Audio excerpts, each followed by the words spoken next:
Welcome back to MHS, Midnight Horror Stories. I know many of you choose these videos to relax and easily drift off to sleep.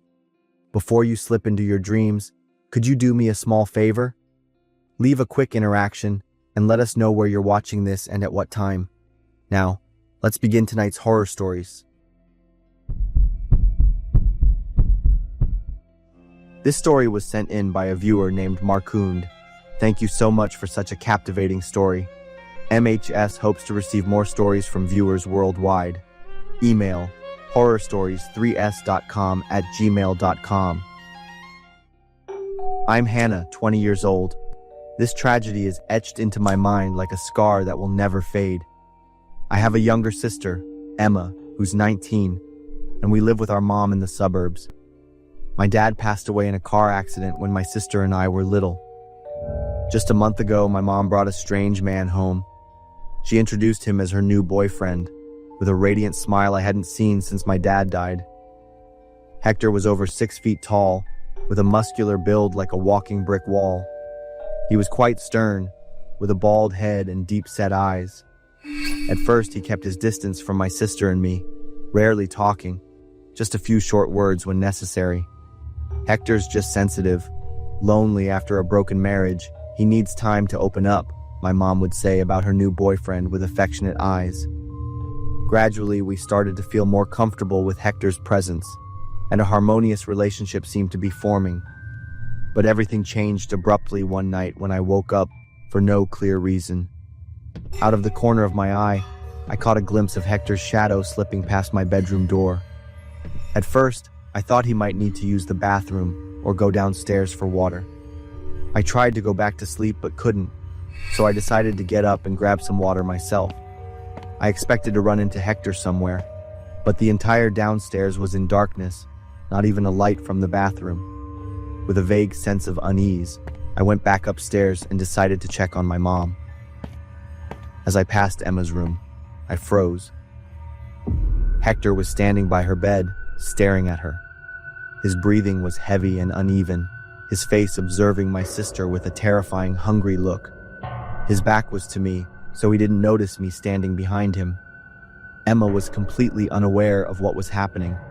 This wasn't surprising since she's always been a very deep sleeper. After a few spine-chilling seconds, I quietly slipped back to my room. Somehow, I drifted off, trying to convince myself it was just a misunderstanding. I didn't want Hector to know I had been there. When I woke up the next morning, I immediately told Emma what I had witnessed. Then I took a chance and told my mom what had happened. She just chuckled softly. "Maybe he just had trouble sleeping and was wandering around, honey. Don't worry too much." Even so, she agreed to pay closer attention to Hector's behavior. In the following days, we started noticing Hector occasionally watching us when Mom was at work. He even appeared outside our college window. "Maybe he's just getting used to being part of a new family," Mom explained when I brought it up, but I could see the fleeting worry in her eyes. One morning, I heard a heated argument from my mom's room. We couldn't quite make out what they were saying, but it seemed to be about money, and Hector's voice sounded threatening. "I need that money right now. Don't you understand how much trouble I'm in?" I kept thinking my mom had finally found happiness, but she hadn't. That night I could barely sleep, constantly checking on Emma. She was still fine. After hours of tossing and turning, I decided to check on Emma one more time, probably the 4th or 5th time. I gently eased out of bed. Suddenly a hand clamped tightly around my ankle, making me almost jump out of my skin. I looked down, screaming in horror as Hector crawled out from under my bed, holding a syringe in his other hand. "Don't move. It'll be easier if you don't resist," he whispered. I reacted quickly, kicking him hard in the face. I heard a distinct crack. It sounded like his nose broke. I managed to pull my foot free from his grasp and lunged into Emma's room, blocking the door with a heavy chair. Emma jolted awake, looking at my tear-streaked, panicked face. "Call the police right now!" I gasped. When the police arrived, my mom pushed open Emma's door with a bewildered look, explaining that she and Hector had just broken up and she thought he had already left the house. The police officer reassured us and warned us to be careful while the search for Hector was underway. 3 nights after the incident with Hector, I woke up at 2 a.m. to a strange sound. Faint footsteps echoed from downstairs. A feeling of unease washed over me as I decided to go down and check. I froze when I saw the front door wide open. Just then, my mom's terrified scream tore through the silent air.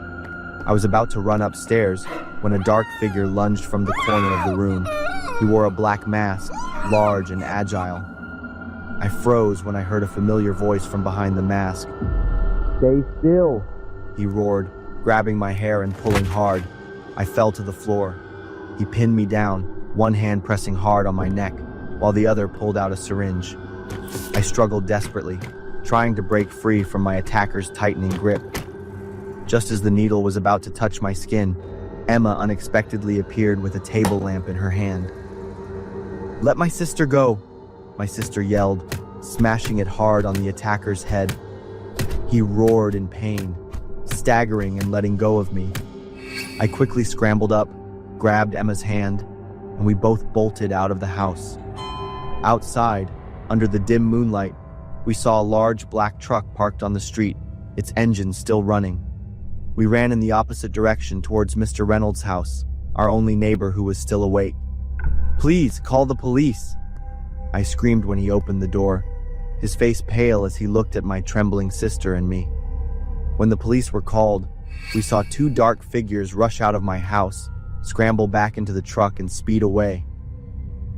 "Mom's still inside," Emma said, tears streaming down her face. When the police arrived, we searched the entire house. Mom's body lay on the bed, her neck brutally broken. In the early hours of the same day, the truck and the 2 intruders were apprehended by the police. Through the investigation, we uncovered a terrifying truth. Hector was part of an international human trafficking ring. Based on his voice and identifying features, I confirmed that Hector was the one who murdered my mom that night.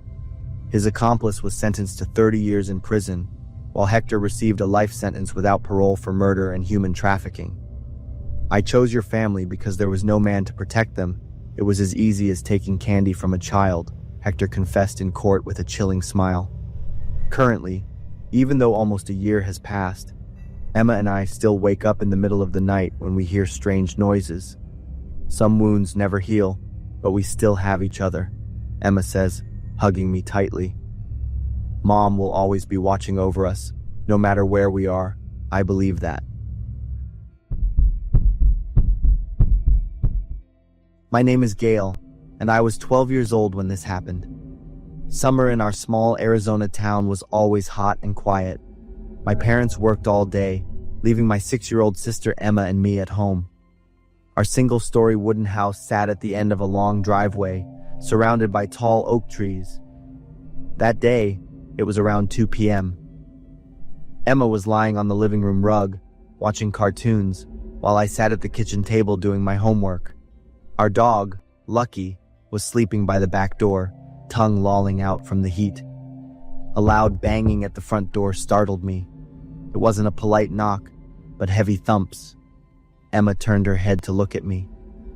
"Sarah, someone's at the door." I stopped my homework and walked into the living room. Through the window beside the front door, I saw a strange man standing outside, staring at us. His face and attire were so contrasting that I still remember them clearly.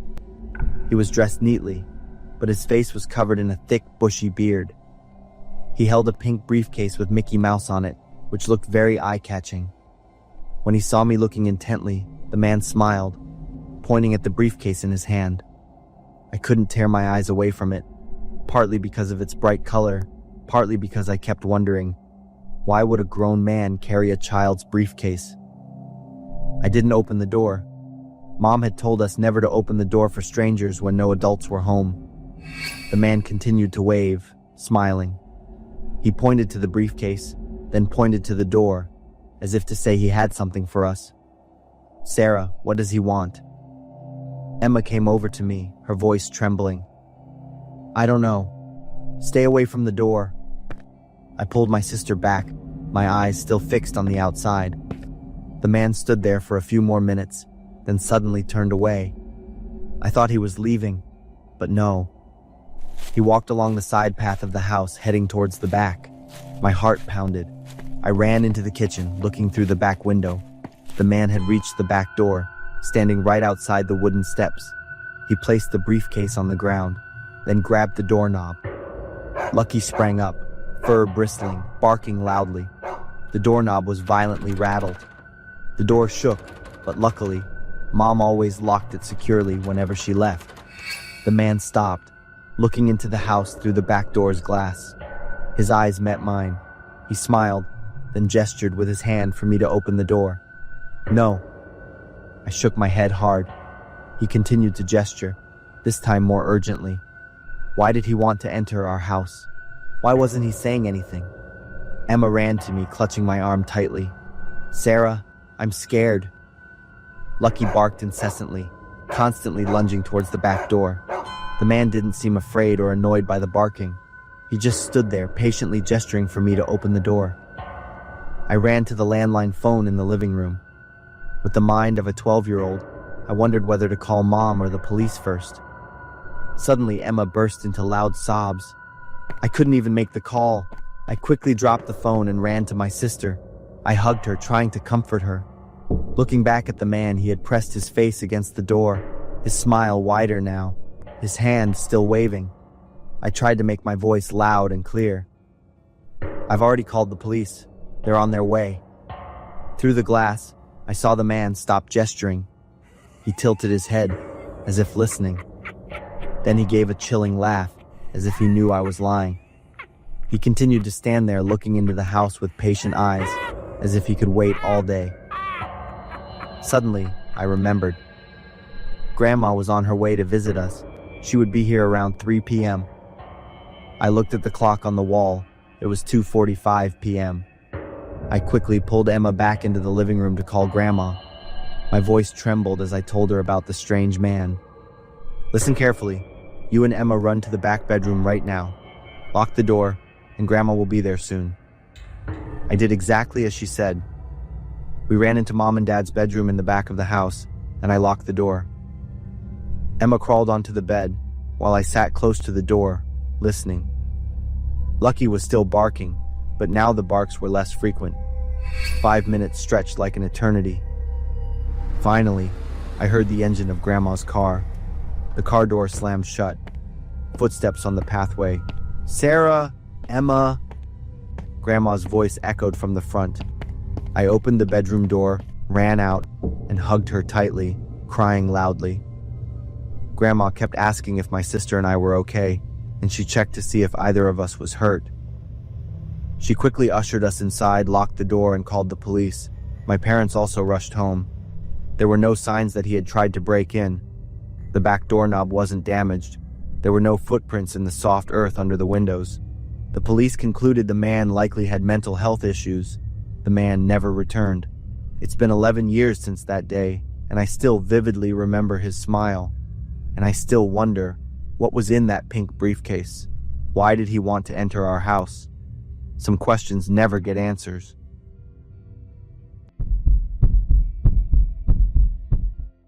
I moved out of Austin 3 months ago, but I still haven't had a single night of sound sleep.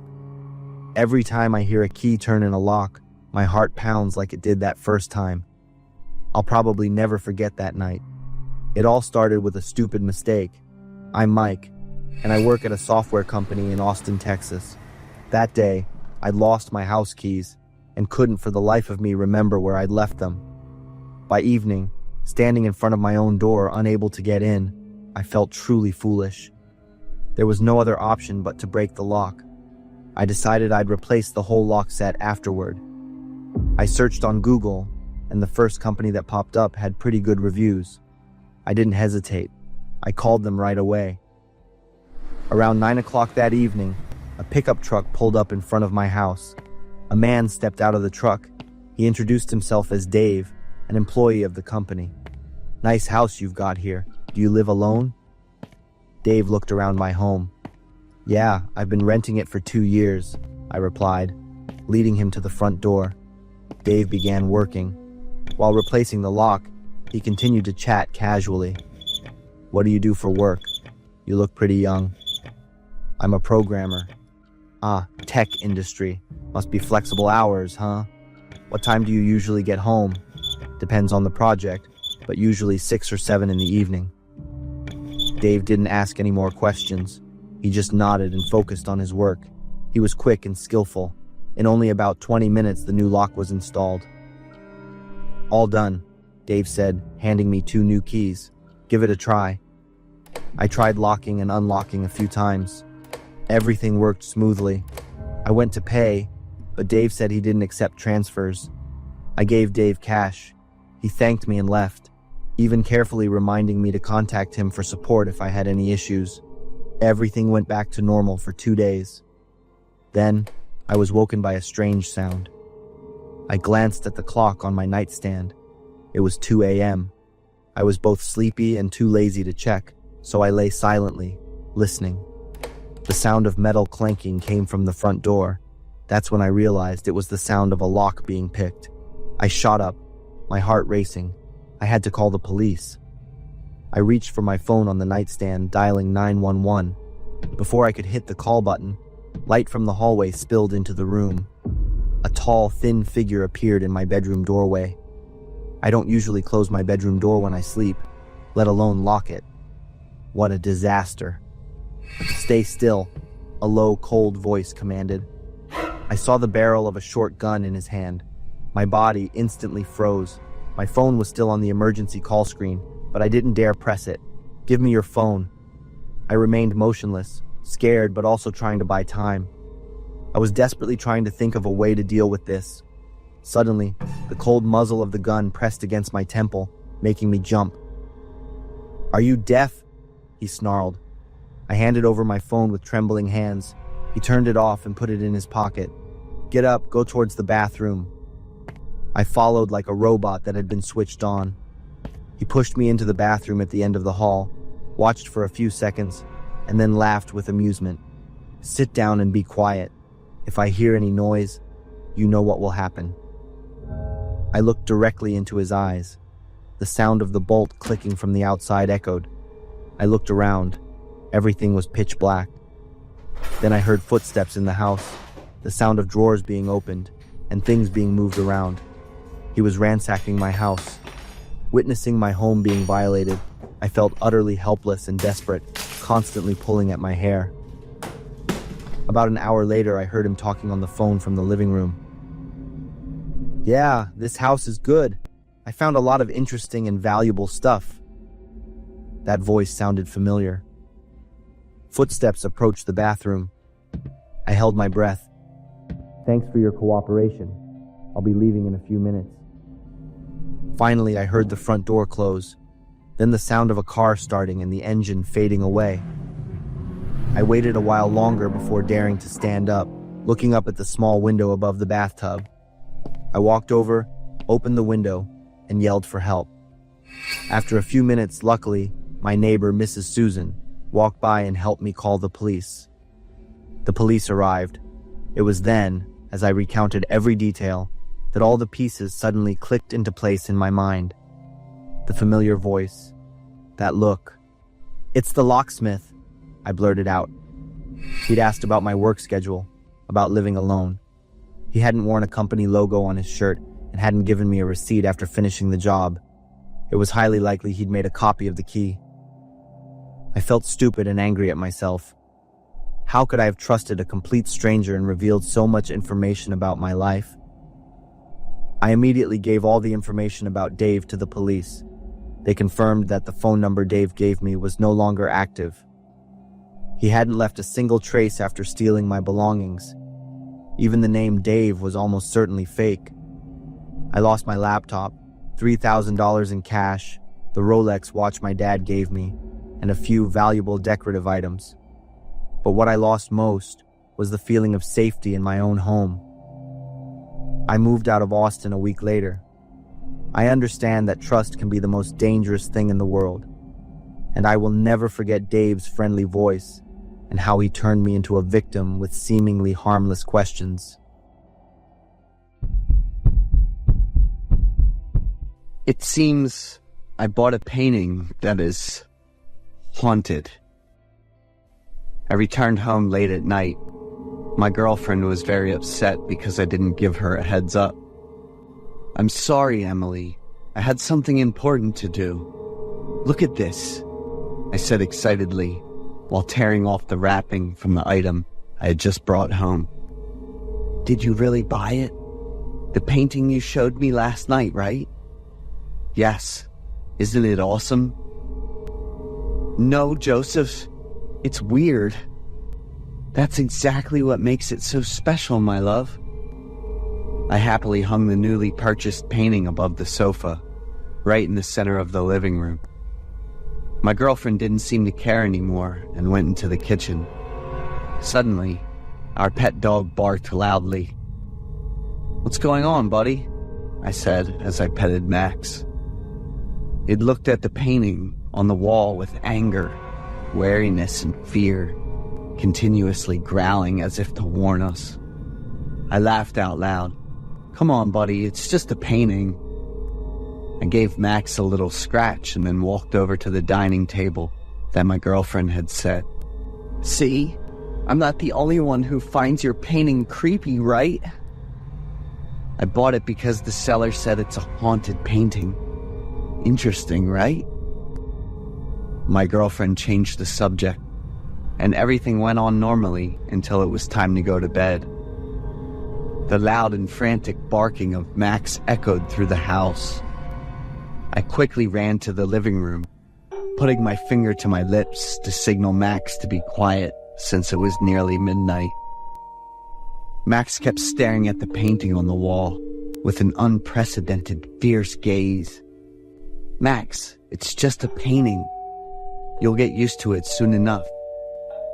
To be honest, I was also quite startled by the painting at this late hour. Dogs always have a keen sense for human emotions. The gloomy, anguished faces in the painting were highlighted by the image of a boy in panic, running away from those faces. Perhaps those images made Max feel uncomfortable. Despite my reassurances, Max remained wary, not taking his eyes off that painting for even a second. I tugged at Max's collar, intending to take him back to the bedroom, but his determination and his size of over 80 pounds made me feel helpless.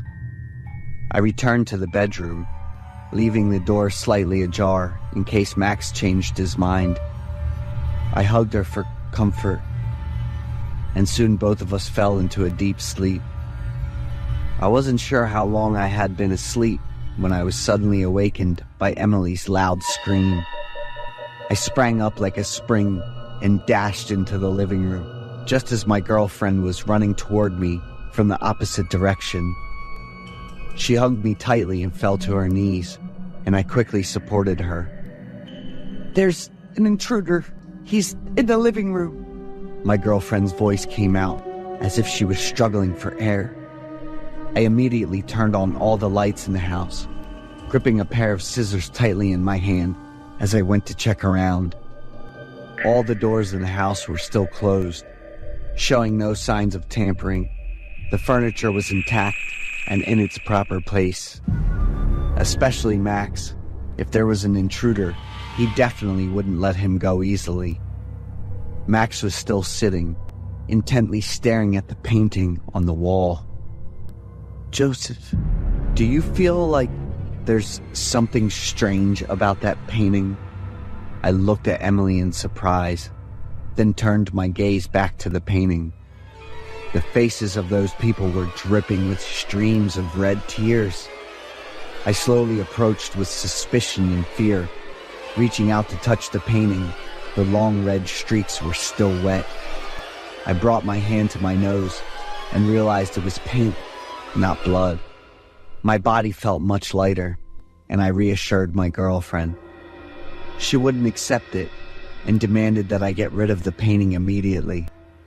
To keep the peace in the house, I reluctantly agreed. The events that occurred just a few hours after hanging that painting left me feeling bewildered. I picked up the phone to call the person who sold me the painting. even though it was 3 a.m. He refused my request for a refund. As I said, it's haunted. Now it's yours. If you want to get rid of it, the only way is to sell it to someone else. I ended the conversation feeling helpless. Emily didn't say a word. She rushed over, took down the painting, and slammed it onto the ground, shattering the glass frame. Not stopping there, she tore the painting into many pieces. I couldn't stop her in time and chose to accept it. I gathered everything into a black trash bag and placed it in front of the house for the trash collection service to pick up the next morning.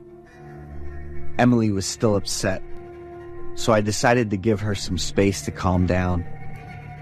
I went back to sleep at 4 a.m. and woke up at 8 a.m.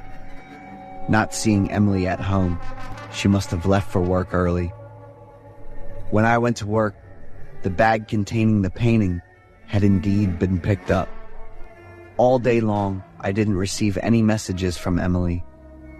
Returning home in the evening, the house was dark and cold, with no one around. I tried calling Emily but couldn't reach her. Calling some of her friends didn't help either. No one knew where Emily had gone. I called the police, but they wouldn't get involved yet, since the time she had been missing wasn't long enough to classify it as a disappearance. I felt that something was wrong, and Max did too.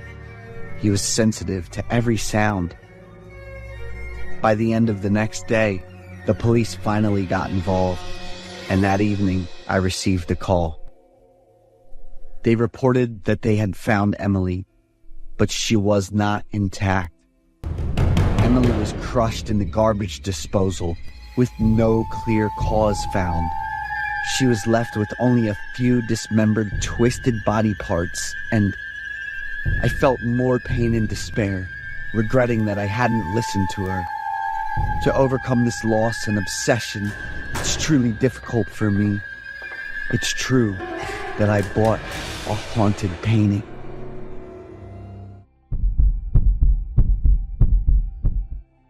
My name's Manny. I'm 37 years old and had been married for 2 years now.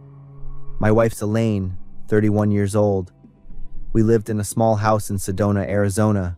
Together, we often spent our evening watching TV, sharing our daily stories around dinner. Elaine was an awesome cook, and she's very, very sympathetic, at least to me.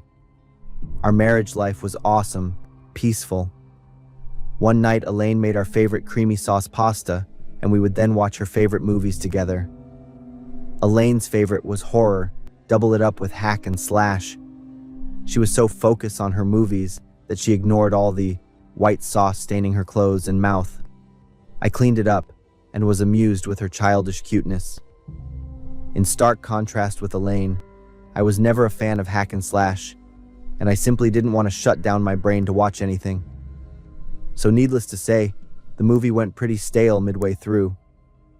When I was picking out my phone to play, I suddenly received my wife's text. "Manny, you have to listen to me." I was pretty surprised with the text. I glanced at my wife. She's still fixated on the TV. "Han, where'd you left your phone?" I asked her, with a hint of surprise, only to have her return my words. "I left it at Jones. I forgot to bring it home, hun. But don't you worry, I'll get it back tomorrow." Joan's my wife's best friend, and Elaine's answer confirmed that Joan was teasing us with the text. "That's funny," I smirked to myself before going back to web surfing. A few seconds later, my wife's texting me again. "Manny, the one next to you wasn't me." I snickered at Joan's poor attempt at a joke. "Sounds scary. Remember returning the phone to Elaine the next day, Joan." Quickly, another text arrived. "Run away, Manny. You do not have much time." I felt odd about the texts I had received. The timing couldn't have been any worse. Elaine turned to me at the change in my mood, asking what's going on. I told her it's all just business. I promptly put the phone away and pressed her closer. She threw me her usual warm smile, then returning to her favorite movie on TV. However, it was very odd. Her body felt very cold on touch, as if she had come from the fridge. "You all right, hon?" I asked. "Huh? I'm fine," she answered, still glued her eyes to the TV. The text notification came one more time. "The on sitting next to you isn't me." I didn't reply it immediately, but turned over to my wife. "Is Joan all right, hon?" "Yeah," Elaine said, still gorging on the pasta. It seemed like she wasn't in a talking mood right now. Another text coming in. "She's a monster in disguise." At this point, I was in panic, and to top things off, my wife was right there beside me while I was texting with my wife. Everything was simply too much to handle. It will take me some time to calm down. When I threw my glance across the table, I could see squirming worms in place of what I thought was pasta. Noticing my weariness, Elaine came closer. It was still her, my beautiful Elaine, in the flesh, and yet when she touched me, I felt cold, as if it wasn't her, but a cold steak fresh from the fridge. I shivered at that touch, throwing my goosebump-filled eyes to gaze on the person in front of me. Suddenly, that Elaine mouth gaped, full of squirming worms between her sharp teeth, and her bloodshot eyes were wild, like a beast trying to devour its prey. I let out a scream before opening my eyes again to see things became normal again. What the hell was going on? Am I getting crazy? The rush of adrenaline caused me to tremble, and while I was fumbling away, Elaine asked where I was going. It was all normal, but I didn't know why I was afraid of her caring voice now. "I'm getting a glass of water," I stuttered. "Han, your glass of water's still here." What the... Okay, my glass of water was indeed still here. The trembling became more and more severe as time went by. I let out a half-assed smile, then tumbling down to the couch. The trembling was almost unbearable now. I had a pretty hard time even lifting the glass to my mouth. The swallowing was hell. Instead of gulping down, I turned to a gargle instead. I could feel my heart beat up like crazy as I ran short of breath. It appeared that I was all in a serious convulsion, to the point that I couldn't control my actions anymore. I remembered the frustration-fueled rage took control of me, while I trashed the entire household with all my strength. The last sound I could hear, before completely blacking out, was the scream of Elaine, or something, that had taken her form trying to appeal to me. Afterward, it's all darkness. I woke up in the hospital, tied to the sickbed. I yelled out for Elaine. I wanted to know what happened, but the first person I saw wasn't my wife, but Joan. She came together with the doctors and medical staff, where I was told to rest, and they would monitor further. I constantly asked them where my wife was, and that I was fine now, but so far nobody answered me. When the doctor had gone, I immediately demanded Joan to tell me what the hell happened. Joan said that I was exposed to a psychedelic toxin that caused me hallucination and loss of self-control. I had instinctively murdered my wife Elaine on that day. The police had tried to intervene, but it was all too late, and after the discovery of the toxin, I was hospitalized instead of going behind bars. The toxin, they said, came from the pasta Elaine made for me on that day. I felt like the world had collapsed around me. In a moment of no control, I had done the terrible thing to my wife. I felt guilty, even though the investigation about the toxin and its effects had cleared me off all my charges. The guilt and the stresses after that forced me to undergo further psychiatric treatments. Of all that time, Joan was there to take care of me. 3 years later, we decided to marry each other's. Even though I had tried to love her, I couldn't just clean myself off and forget about Elaine. One time I was home alone. Suddenly, I felt very anxious and nervous for no reason. I immediately came over to the medication locker for the antidepressant prescribed for me. Ever since I was discharged, I had to rely on the medication every time I felt unease. Strange, of all the lockers downstairs, the medication was nowhere to be found. I thought it might be on the second floor, so I came upstairs to look for it. Suddenly, in Joan's locker, I found a peculiar box with the name exactly, like the psychedelic toxin the investigations claimed to be accidentally laced by Elaine, leading to her death by my hands.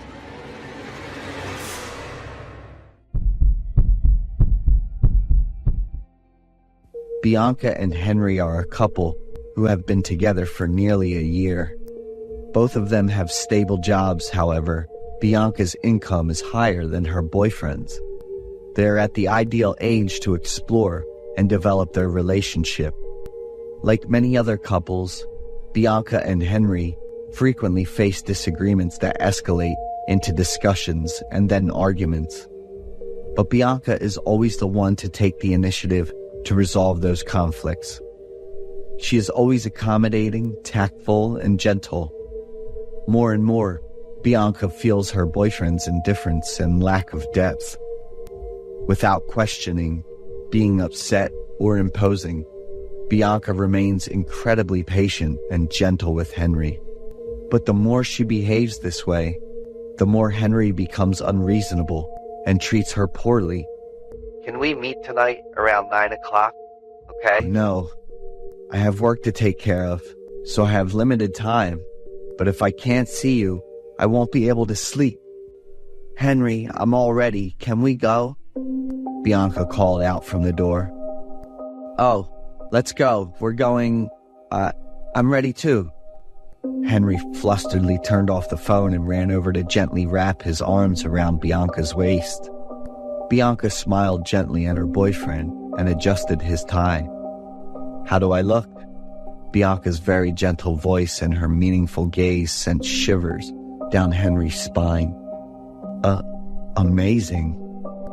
They both attended the elegant party organized by Bianca's company. As it approached 9 o'clock, Henry kept checking the clock, his facial muscles tense. He was trying to find a reason to leave the party. Bianca, I'm fine. You can go ahead and leave if you want. Henry was quite surprised. He hesitated for a moment and then immediately left with long, quick strides. That night, Henry returned home feeling extremely frustrated. He slammed objects around, creating a loud noise. Bianca lay in her room with a pleased and satisfied smile. She wasn't asleep yet. The next morning, Bianca went about her routine as usual, preparing a lavish breakfast spread. Seeing Bianca's smile made Henry irritated. He was fed up with her face, her voice, and that gentle demeanor. Sitting down at the table across from Bianca, Henry frowned and glared at the woman in front of him. I need to talk with you. Sure, but let's wait until tonight. I need to prioritize taking care of a few things first, my love. Bianca ate while chatting and laughing. Henry stood up, shoved the chair loudly against the dining table, and walked away. Watching Henry's retreating figure, Bianca simply smiled softly and continued her meal. By evening, when Bianca returned, Henry was already waiting in the living room. He kept looking at his phone, texting and calling, but the other end didn't respond, which made Henry very frustrated. The lousy boyfriend clearly showed his attitude as soon as he saw Bianca. He started shouting for no reason. You're wasting my time. Bianca smiled gently. I'm sorry. I just wanted to prepare a meaningful gift for you. Bianca instructed 2 workers to move a cardboard box inside and set it down on the floor, leaving Henry confused. Let's break up. Henry immediately got to the point. I agree, Bianca replied with a smile, showing no surprise at all. On the contrary, it was Henry who was surprised. Are you serious? Bianca's delighted laughter. This is a gift for you, a farewell gift. What? Henry was pulled from one surprise to another. I already knew what you were going to say. Wishing you happiness. Bianca smiled softly before turning to leave. Henry could only stand frozen, watching her leave. He opened the cardboard box as soon as Bianca left. "A golf set?" Henry exclaimed. He scoffed, but was somewhat pleased with the gift. Remembering something, Henry quickly pulled out his phone and made a call. The phone screen displayed the name, My Love 13, Maggie, the mistress who had missed their date the night before. Henry was anxious to meet the beautiful woman. He had lost contact with her since last night. Suddenly, the phone rang, and Henry looked around in confusion before pinpointing the sound source inside the golf bag. He turned off his phone, and the ringing stopped. Doubting, he dialed Maggie's number again, and the ringtone echoed once more. Henry panicked, quickly unzipping the golf bag, and inside the bag, parts like arms, legs, and a torso in a bright red color tumbled out. Henry crawled on the floor, panic almost overwhelming him. "Condor!" Bianca shouted loudly. Before Henry could process anything, just a few seconds later, a round, fairly large and slimy object flew in from outside. It was right in front of him, the head of My Love 13, with wide eyes staring directly at Henry. Outside in the yard, Bianca slung the PXG 0311P golf club over her shoulder, still dripping with red liquid, while Henry's screams filled her with excited laughter.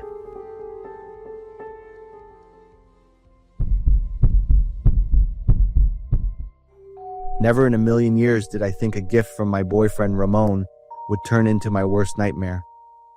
He got me this gift certificate for Serenity Spa, saying I'd been working too hard and needed a day to relax. I wasn't about to go alone, so I asked my best friend Trisha to come with me.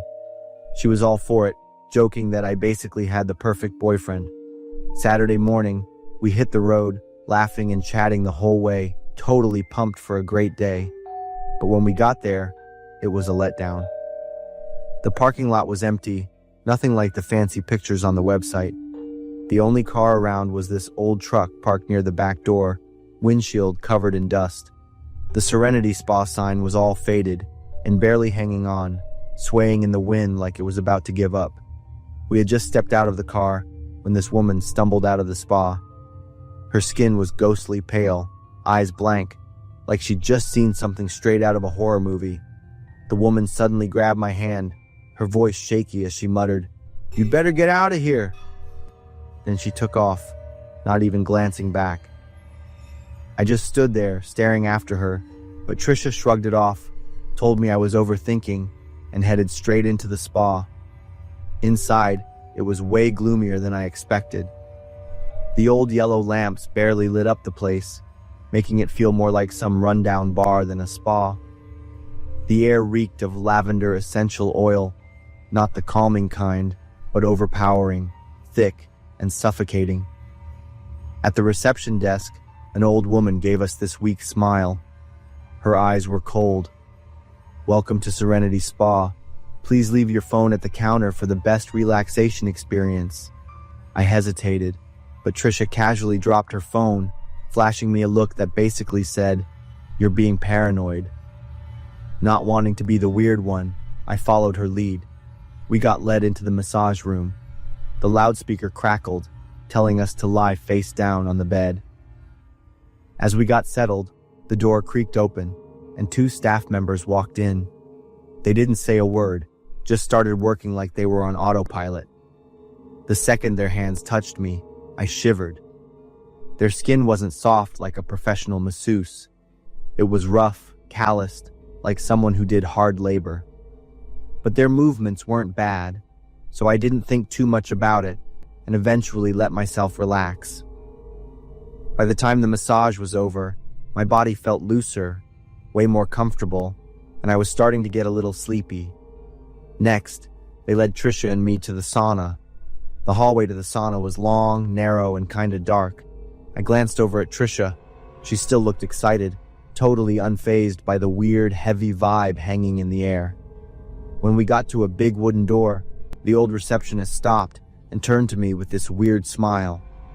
I was about to follow Trisha inside when she gently lifted her hand, stopping me. "This way, please." She gestured toward another door. I frowned. She just tilted her head slightly, like she was watching for my reaction. Then, real slow, she said, "We have individual treatments for each client." I turned to Trisha, expecting her to say something, but she just shrugged, totally unbothered.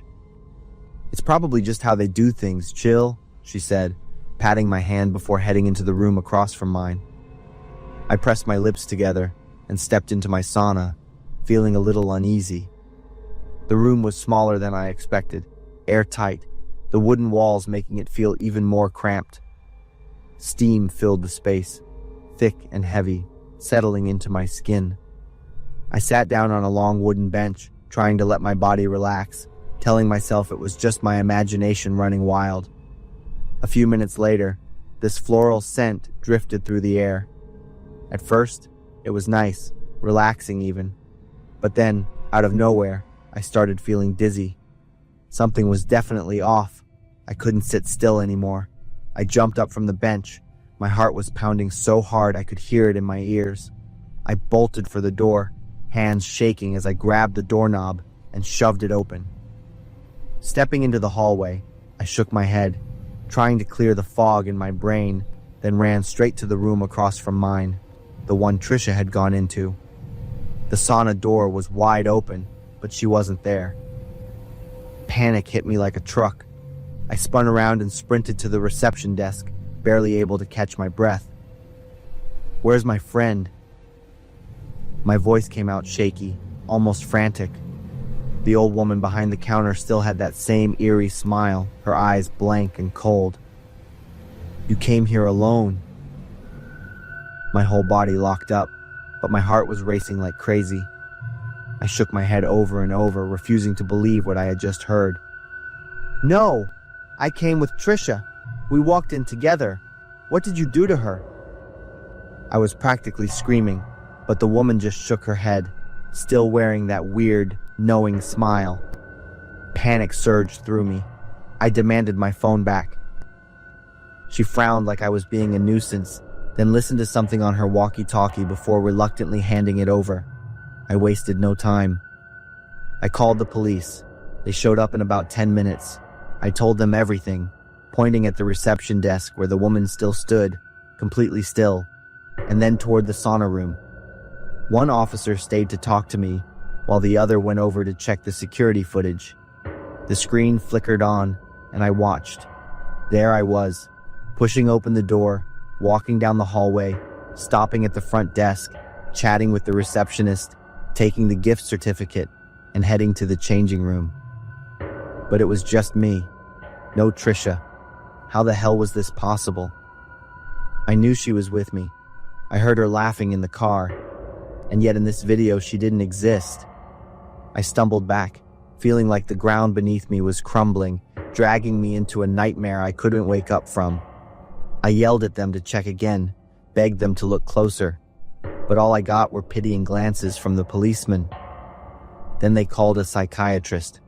I fought against it, trying to explain, trying to make them understand. But the more I talked, the more convinced they were that I was losing it. They checked my phone. No texts from Trisha. There was nothing. No texts, no photos, no calls, no proof that Trisha had ever been a part of my life. I couldn't wrap my head around it. The police called Ramon. When he showed up, I felt this tiny flicker of hope, like maybe he would believe me. But then I looked into his eyes, and I knew he didn't believe me either. He squeezed my hand tight, his voice soft, like he was calming a scared kid. "Baby, you must be imagining things. You're just stressed." I stared at him, wide-eyed, my whole world crashing down. Shocked, hopeless, dizzy, weak. I barely resisted as Ramon led me home. 3 days later, I forced myself to go to the police station. I needed answers.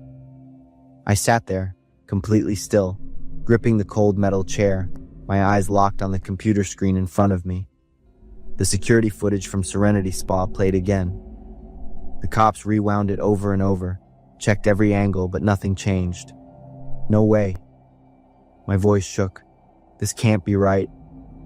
The officer next to me glanced over, a flicker of concern in his eyes. He let out a small sigh, then turned toward another cop standing by the door. The guy nodded and walked out without a word. A few minutes later, the door creaked open. A woman in a white coat stepped inside. "Hello, Vanessa. I'm Dr. Carter, the police department's psychologist." My whole body went stiff. It felt like I was slowly sinking into freezing water, my breath catching in my throat. They thought I was crazy. "No!" I shook my head hard. "No, I'm not crazy. Trisha was there. She was with me. I remember. Please, you have to believe me." I broke down again, my nerves stretched so thin they felt like they were about to snap. Helpless, trapped. I screamed just to get it all out. The months after that were a blur. The doctor put me on sedatives. Ramon never left my side, taking care of me like I was fragile. My family hovered, worried sick, so I learned to fake it. I pretended I didn't remember what happened at Serenity Spa. Pretended I really was losing my mind. Pretended it was all just some hallucination. Only then did they stop looking at me with pity. Only then did they stop forcing me into endless therapy sessions. One afternoon, I was sitting in the living room, half watching TV, when a news report came on. A bizarre accident in front of the police station. A woman, dead, her body mutilated. I couldn't look away from the screen. It was her, the same woman who had stumbled out of Serenity Spa that day. I was in shock, my chest tightening like I was about to cry. Right then, Ramon walked in. I bolted to the bathroom, gripping the sink, taking deep breaths to calm down. Something was off. Something was seriously wrong. One evening, I was cleaning out the car. In the dim light, I noticed something roll across the floor. A bracelet. Trisha's bracelet. I picked it up, my whole body going cold. I knew it was hers. I had seen it on her wrist that morning when we left the house, when she sat right next to me in the car. So how the hell did it end up here? If Trisha had never existed, like everyone kept telling me, then why was her bracelet sitting in my car? I clutched it tight, my confusion twisting into something darker, pure, bone-deep fear. It all started with that damn gift certificate, the one Ramon gave me. He was the one who insisted I bring Trisha. He was always the one saying I had issues, always pushing me into therapy. What if? I kept my mouth shut, played along, but I couldn't sleep. Every night, the nightmares came. Serenity Spa, that woman, Trisha disappearing. I needed answers. One morning, after Ramon left early for work, I snuck into his office. I'd never paid much attention to this place before, but now I was seeing it with new eyes. I started searching, my heart pounding in my chest. Then I found it, a USB drive tucked behind a stack of documents. My hands were shaking as I plugged it into my laptop. The screen flickered on. A video. Files. On the screen, there I was standing inside Serenity Spa, and right next to me was Trisha. Everything I told the police was right there on the screen. This was the proof. I wasn't crazy, but what really shattered me was the last file. It was a list of names, each with a date next to it. Women, customers, victims, goods. I scrolled through the list, and my world fell apart when I saw a familiar name, Trisha. The date next to her name was the exact day we went to Serenity Spa. Ramon had lied to me. He knew exactly what Serenity Spa was. He was part of it, which meant I had been living with a monster. I sent the video and the victim list to everyone I could, my parents, my friends, my co-workers, the police. I didn't have time. I had no idea how closely Ramon had been watching me, or how many hidden cameras were in this apartment. One thing was clear, I had to disappear before he found out I knew the truth. But as soon as I stepped out the door, Ramon was there, standing with that twisted smile, half amused, half furious. I was just a tool for you to cover up your mess, and soon I'd be just another piece of merchandise like them, right? Or would I end up like that woman if I tried to fight back? My legs felt like they were about to give out, my heart pounding so hard it hurt. The cops shouted at Ramon to stay put. "This won't end that easily," he hissed. Then everything went black. But even as I passed out, I knew I was safe. I woke up in the hospital and started writing all of this down. The case was still under investigation. Ramon and his accomplices had chosen to stay quiet. No one knew where Trisha or the other victims were, or if they were even still alive. But I refused to give up hope.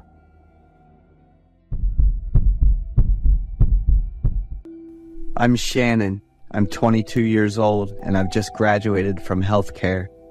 To be clear, I will be a nurse. In my internship at Cedars-Sinai Hospital, I met Lewis. He had been hospitalized for a week because of his problem with the intestine. Lewis was 5 years older than me, and he was an architect. Lewis seemed interested in me, and when he got out of the hospital, he asked for my number.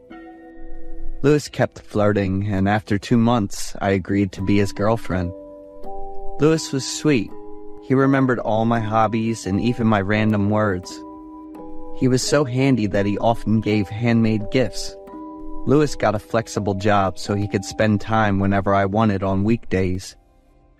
After a month of dating, Lewis gave me a doll. It was made of wax and looked 90% like me, with a red dress, the same as the one he gave me.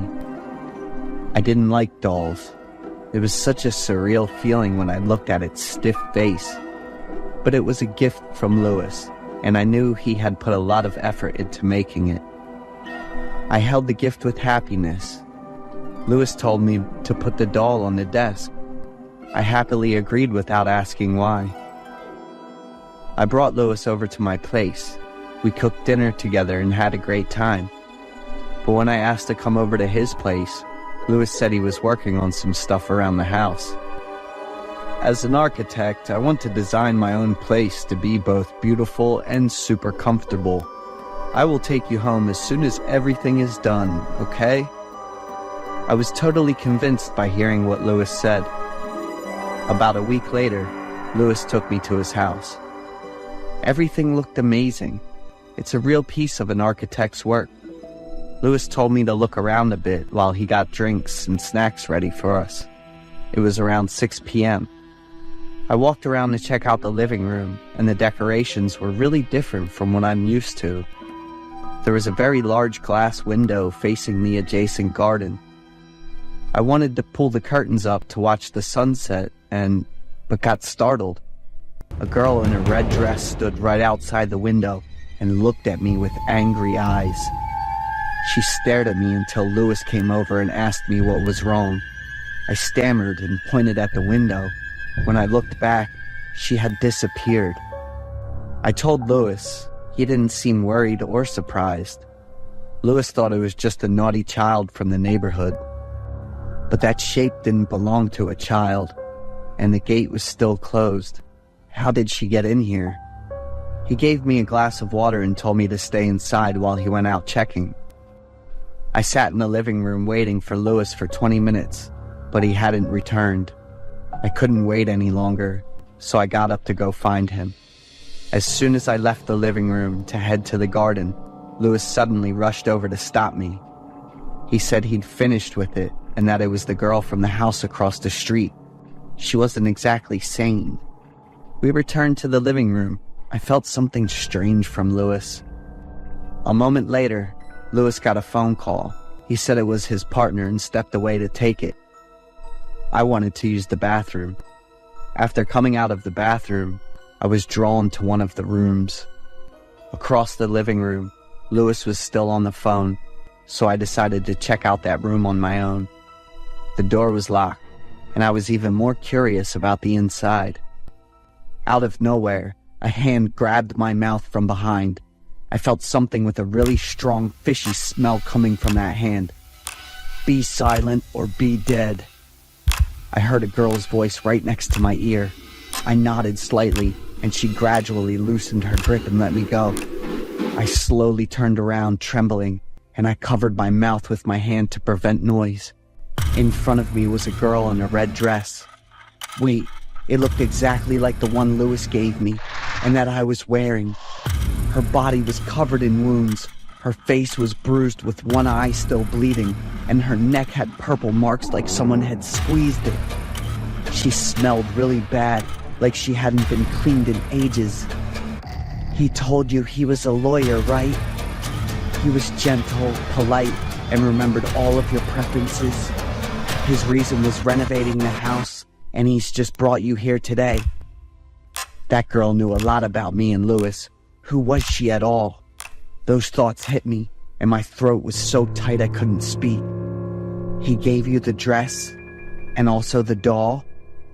I started crying, biting my lips to keep quiet and nodding over and over. The girl told me to leave quickly, but before I could move, Lewis shouted, which made me panic. 2017! I handed my phone to the girl and quickly told her the password before she left. I quickly washed the blood off my face and hands, trying to stay calm in front of Lewis and act like everything was normal. I didn't know everything yet, but I couldn't see any kindness in this guy anymore. I told Lewis I wanted to check out the locked room. He paused for a few seconds, gave me a really intense look, and then happily agreed. Lewis opened the door and told me to get inside. My curiosity got the better of me, so I wasn't as alert as I should have been. I walked into the room, and it was dark and smelled like wax. The room was pretty small, so I quickly went over to the table at the far end. On the table were a bunch of dolls in the same red dress, but they all looked different. I quickly grabbed a doll that looked just like me, and another one that looked like the girl I saw earlier. I screamed loudly when I saw a figure standing in the corner of the room. When I looked closely, there were 3 dolls of the human size. Lewis whispered next to my ear, "What do you think?" I turned around and Lewis started hitting me with a bunch of slaps and punches all over my body. I hit the floor right away, and Lewis didn't stop. He kept hitting me and shouting awful things. I started to lose consciousness, and the last thing I heard was the police shouting at that crazy guy to stop. I woke up in the hospital with a bunch of cuts on my arms and legs, a broken rib, and a cracked leg bone. The bed next to me was occupied by Mandy, another victim of Lewis. She called the police before she passed out from blood loss, and luckily, we were rescued in time. Besides Mandy and me, there were 3 other girls who weren't so lucky. The police found their bodies in the 3 wax dolls in Lewis's house. He turned out to be a cold-blooded pervert, and he got the harshest sentence, death. After nearly 2 months of treatment in the hospital, I was stable and went home. The first thing I did was get rid of all the disgusting stuff related to Lewis. The second shock was that I found a camera inside the wax doll Lewis gave me. I cried a lot. I kept wondering what life would have been like if Lewis hadn't been caught. Would he have tortured and controlled me?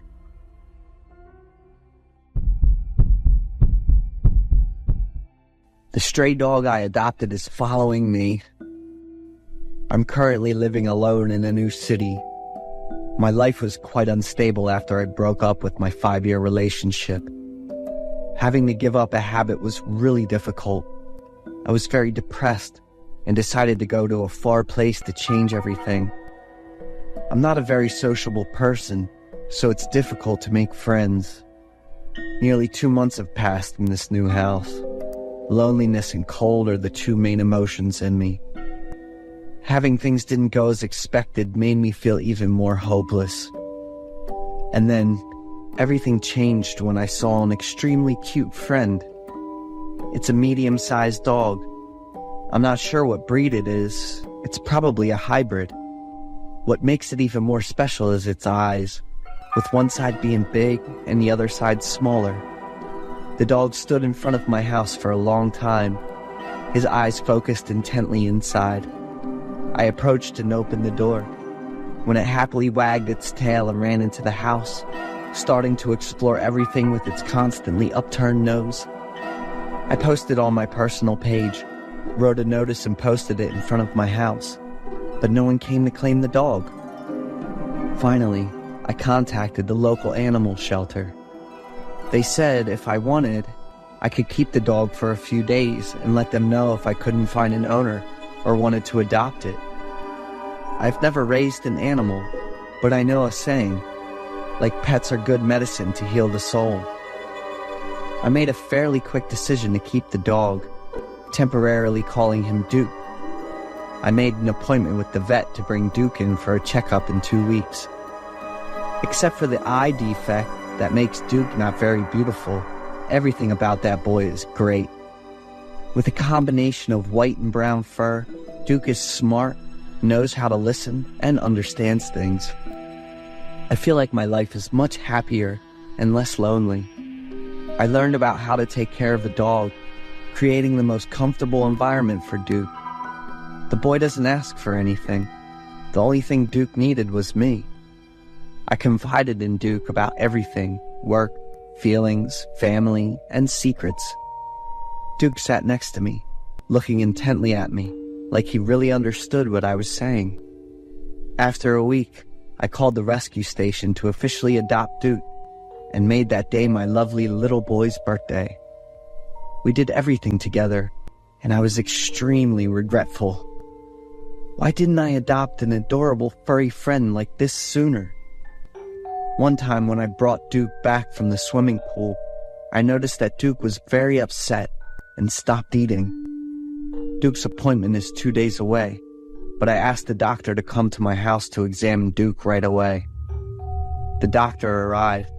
She asked for some necessary supplies and took Duke to a private room. While waiting, I prepared some drinks for the doctor and food for Duke. "Sarah, come in here for a moment," the doctor called me in a rather panicked voice after about 15 minutes of examination. "Sarah, haven't you noticed anything unusual about your dog?" The doctor looked at me with a very concerned attitude. "What do you mean?" I asked confusedly, and at the same time turned my eyes towards Duke. "My dog has a deep and dark eye socket. It's really creepy." I gasped in panic and ran over, while Duke happily wagged his tail at me. And then my emotions became even more chaotic when I saw a small round object placed on the white cloth next to Duke. The round object emitted a buzzing sound, and my thoughts raced by. I let go of Duke and collapsed to the ground. The doctor quickly rushed over to help me up. "I think it's a camera, Sarah." I immediately called the police. I couldn't stay calm and kept crying uncontrollably. I had heard of many cases where women were stalked using hidden cameras, but I never imagined that I would become a victim in such a sophisticated way. After 3 days of investigation, the police caught that pervert. He was a middle-aged man living 3 houses away from me, the owner of a shop specializing in surveillance equipment and cameras. I was not the only victim.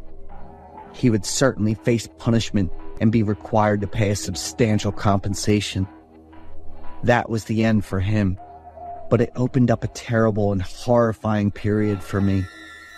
I confided in Duke about everything, did many things with him, and even stripped down in front of him. The trauma was too great, so I sent Duke back to the shelter and moved to another place. I became afraid of pets and everything that was round and black.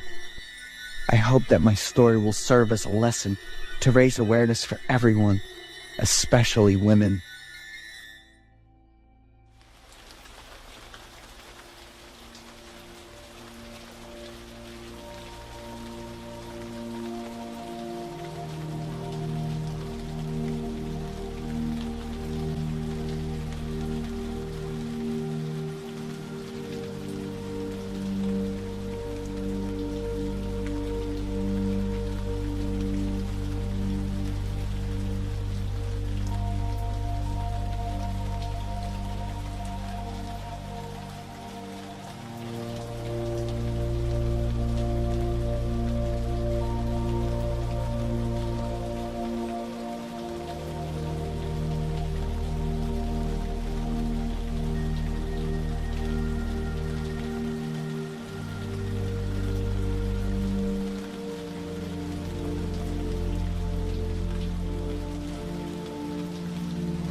I'm Martha, 55 years old, living alone in a small house in a sparsely populated neighborhood. Opposite my house is a similar house belonging to a girl named Ashley. That young girl moved here not long ago. From the first day, I noticed that she was always alone. Every day, Ashley leaves the house early in the morning and returns late at night, always looking exhausted and drained.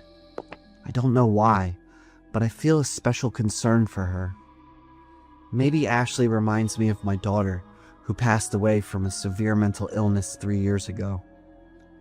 A young girl living alone in this area, with no friends or relatives visiting. So I often try to find ways to talk to her, asking a few questions, sometimes asking for a bit of spice, or asking her to check something in the house for me.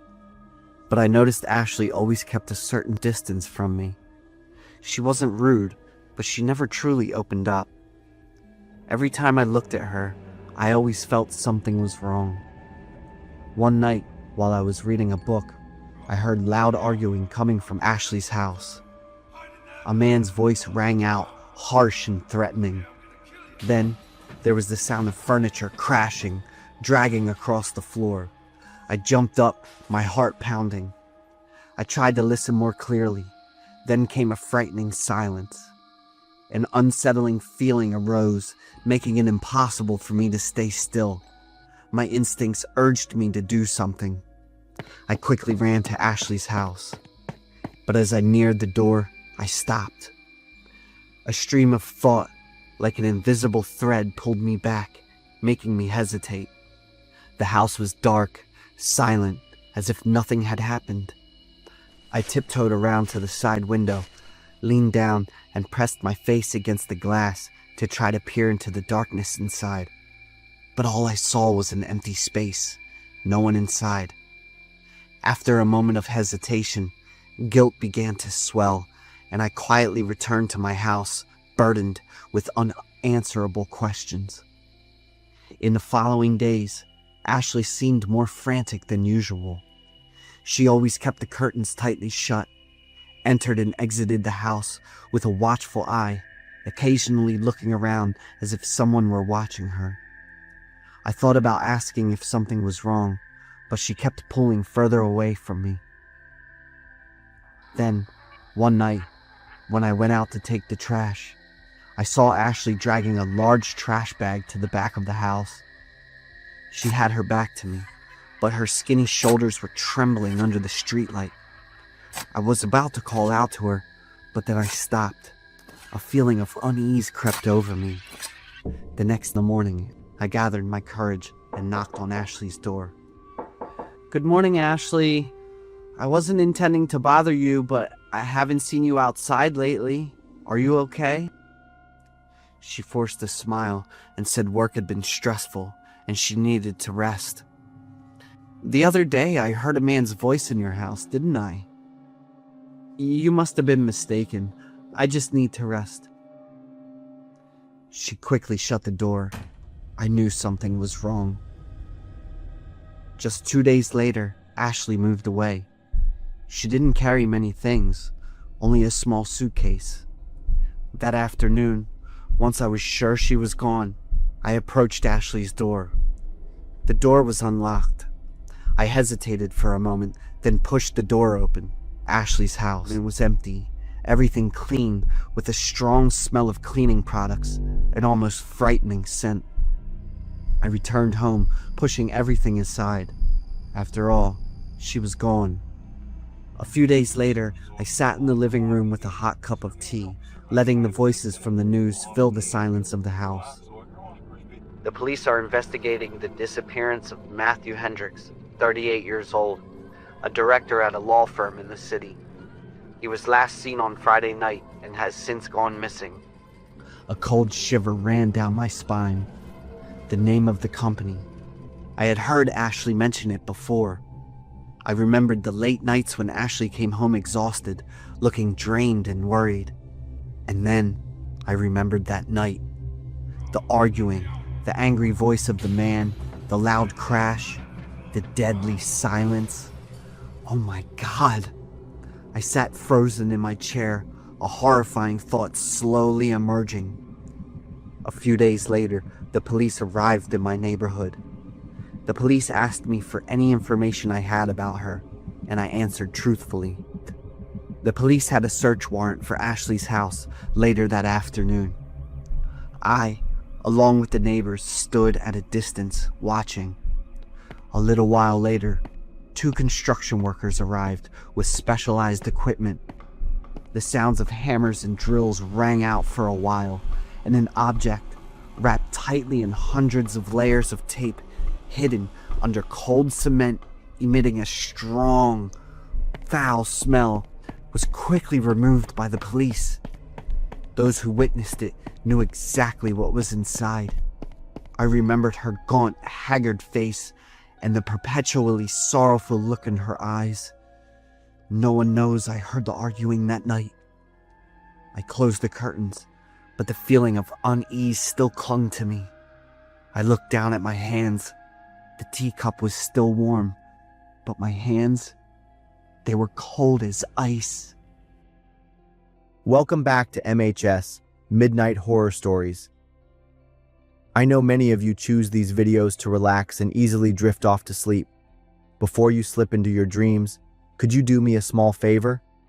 Leave a quick interaction and let us know where you're watching this and at what time.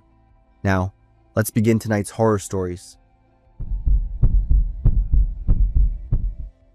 I once thought a mother's greatest pain was losing a child. But for me, that pain was the beginning of the most terrifying and haunting period of my life. I'm Beth. I live in a small town outside Columbus, Ohio, with my husband Mike and our 17-year-old son, Kevin. Our lives were peaceful until that July night. Around 2 a.m., a terrifying explosion shook the entire house. The pungent smell of smoke filled the bedroom from under the door. I quickly pushed Mike awake. "The house is on fire," I screamed. Mike leapt out of bed, opening the bedroom door. Flames were already high, the wooden staircase ablaze. Thick black smoke billowed, making it hard to breathe. We crawled on the floor, trying to escape through the window. "Kevin! Where's Kevin?" my husband shouted. Kevin's bedroom was at the end of the hallway. I saw Mike rush towards it despite the spreading flames. I wanted to follow, but the smoke was too thick. I couldn't breathe anymore. I had to climb out the window, falling into the bushes below. I stood on the lawn in front of the house, watching the flames devour our home. The wail of fire trucks echoed in the distance. Mike was brought out by rescuers from the second-story window, his hands and face covered in burn marks. But he was alone. Our son was nowhere to be seen. "Kevin! Where's Kevin?" I screamed. Mike shook his head, blood dripping from a wound on his forehead. I couldn't find him. The world seemed to collapse around me. I couldn't accept the reality at that moment. Kevin was still in there, in that fire, waiting for me to save him. I had to go in there. I had to find my son. "Kevin!" I screamed and lunged towards the burning house. Mike and a firefighter had to hold me back. "Let me go. My son is in there." I struggled and wailed his name. Mike and I embraced, crying loudly. A few hours later, when daylight broke and the fire had completely subsided, only a pile of charred ashes remained. The rescue team searched through the ashes, but found no sign of Kevin's body. I huddled in the back seat of the ambulance, my mind in a strange, blank state. We searched very thoroughly, but the fire was too large, coupled with the high temperature, especially in Kevin's bedroom area. At such temperatures, even bones can be incinerated into ash. The words from a rescue worker made me completely break down. I stared at him. "What do you mean?" "I'm very sorry, Mrs. Coleman. We believe Kevin perished in the fire. Mrs. Coleman, I know this is very hard to accept." No, no. My son is not dead. You have to keep looking," I screamed. Mike hugged me, but this pain was inconsolable. The first few weeks were terrible. Mike was hospitalized for his burns. I stayed with my sister, but every day I drove back to the house. I couldn't accept that Kevin was dead. I dug through the ashes, searching for any remnant of my son. I lost 10 pounds in just 3 weeks, and had to constantly take sleeping pills and tranquilizers. After a month, when I could finally accept the truth, we started clearing the debris to rebuild the house. I continued searching. In the rubble of Kevin's room, I found his half-burnt desk. The bottom drawer was still partially intact. Inside, I found a notebook that had been slightly burned, but the remaining pages were still legible. My heart pounded as I realized it was Kevin's diary. I clutched the notebook to my chest, the pain making me burst into tears. After a moment, I took a deep breath and opened the diary. February 15th. Today I attended my first meeting. I understand that only we truly grasp the truth and can cleanse the world. I reread that sentence 3 times. My hands trembled as I turned to another page. February 28th. Jake taught me how to make a bomb. He said we had to act soon. The church is the first target. We will cleanse the world of hypocrites. I couldn't breathe. That's where we used to take Kevin for Mass every Sunday. He used to sing in the choir. I continued reading. March 10th. The bomb is ready. I hid it in my bedroom. Tomorrow we will place it at the church. I threw the notebook to the ground and crawled away. I understood what had happened. Could it be? The bomb Kevin made had unexpectedly exploded in his bedroom. He died instantly, and his body was... The explosion caused the fire that consumed the entire house. I wailed from the deepest part of my pain. My son was a terrorist, a member of some extremist cult. I had failed as a mother. I didn't know what my own child was thinking. "What did you find, Beth?" Mike's question startled me. I quickly hid the diary in my bag. Just a few of Kevin's belongings left. I'm picking them up. That night, I burned the diary. I couldn't tell Mike everything. He had suffered enough. We still had to continue our lives in this small town. I would bury and end everything here. Watching the pages burn to ash, carrying Kevin's horrific secret. But I knew this wasn't the end. I had a responsibility to do something to atone for my son. I started volunteering at a youth counseling center. I wanted to help lost children who could easily be drawn into cults like Kevin. Every night I still dream of Kevin, then wake up haunted by how I failed as a mother. Perhaps that's the punishment I have to endure, not just to lose my child, but to live with the truth that my child could have become a murderer. And perhaps that's also the only way for me to find meaning in life again. I will try my best so that no other child will go down the path Kevin took.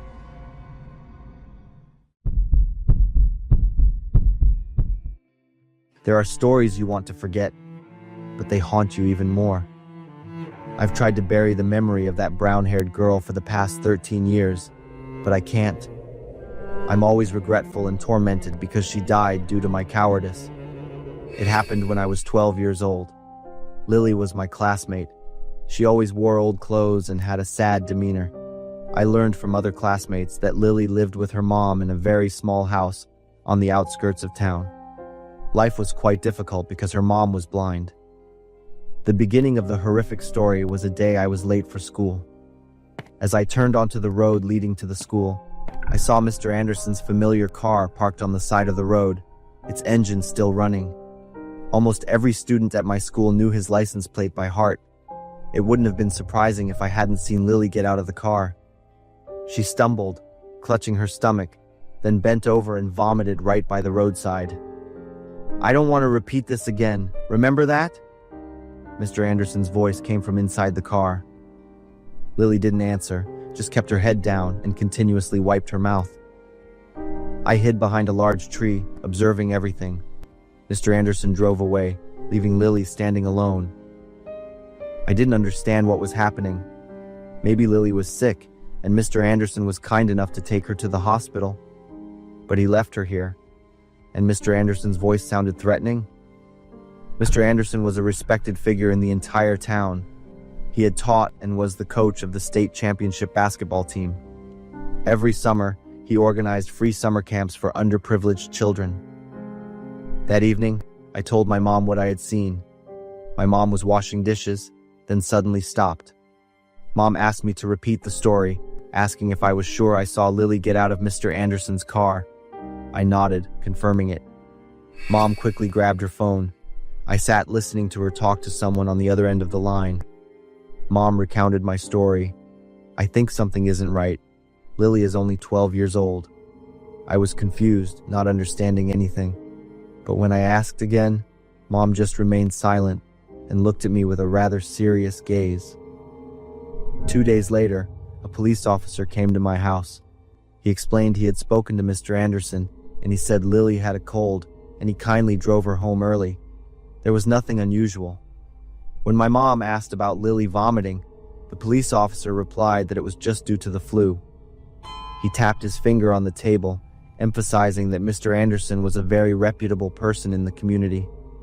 Without concrete evidence, they couldn't do anything more.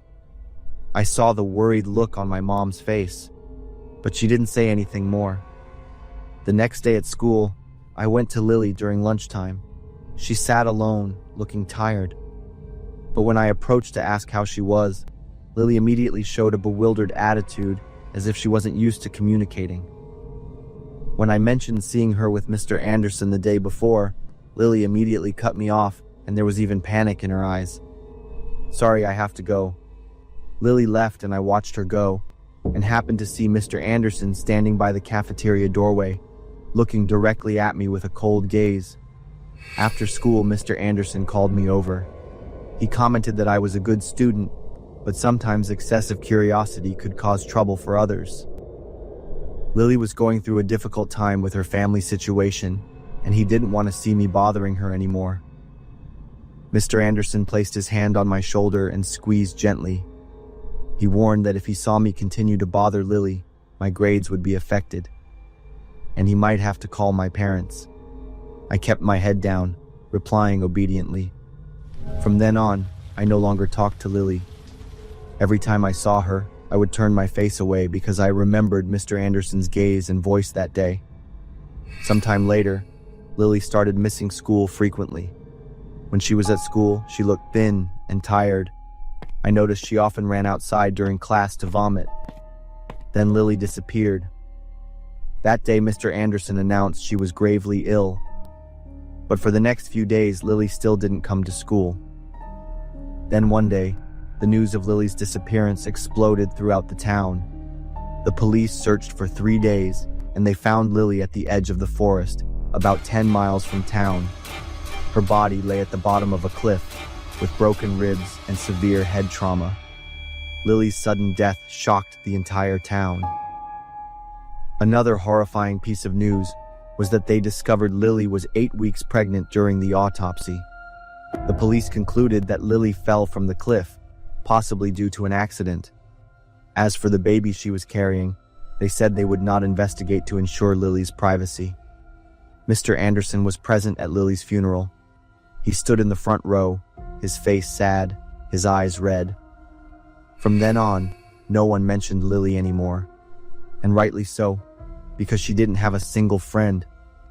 Mr. Anderson continued teaching for another 5 years, then moved away as soon as he retired. Everyone still remembered him as a dedicated teacher. Now, 13 years after Lily's death, I am old enough to fully understand what happened. I understand why she vomited and was afraid, and I live with torment every day. If I had been braver then, if I had continued to care about Lily instead of turning my back, perhaps Lily would still be alive. But I did nothing. I just stayed silent and let Lily die in loneliness. Every time I visit my hometown, I go to Lily's grave and apologize to her. It all started when my father got a job as an assistant principal at a private high school in the town of Pawtucket, Rhode Island. Along with the job came a free house, just 3 blocks from the school. My family quickly moved to our new place. I was 15 at the time, incredibly excited for a new life. The house my dad was given was much grander than we had imagined. My mom kept raving about the spacious kitchen and the living room with its brick fireplace. But everything began from the very first day. I felt like something was off with how people in the neighborhood behaved. They still cheerfully greeted us, but their eyes avoided direct contact. My first week at the new school, I tried to fit in.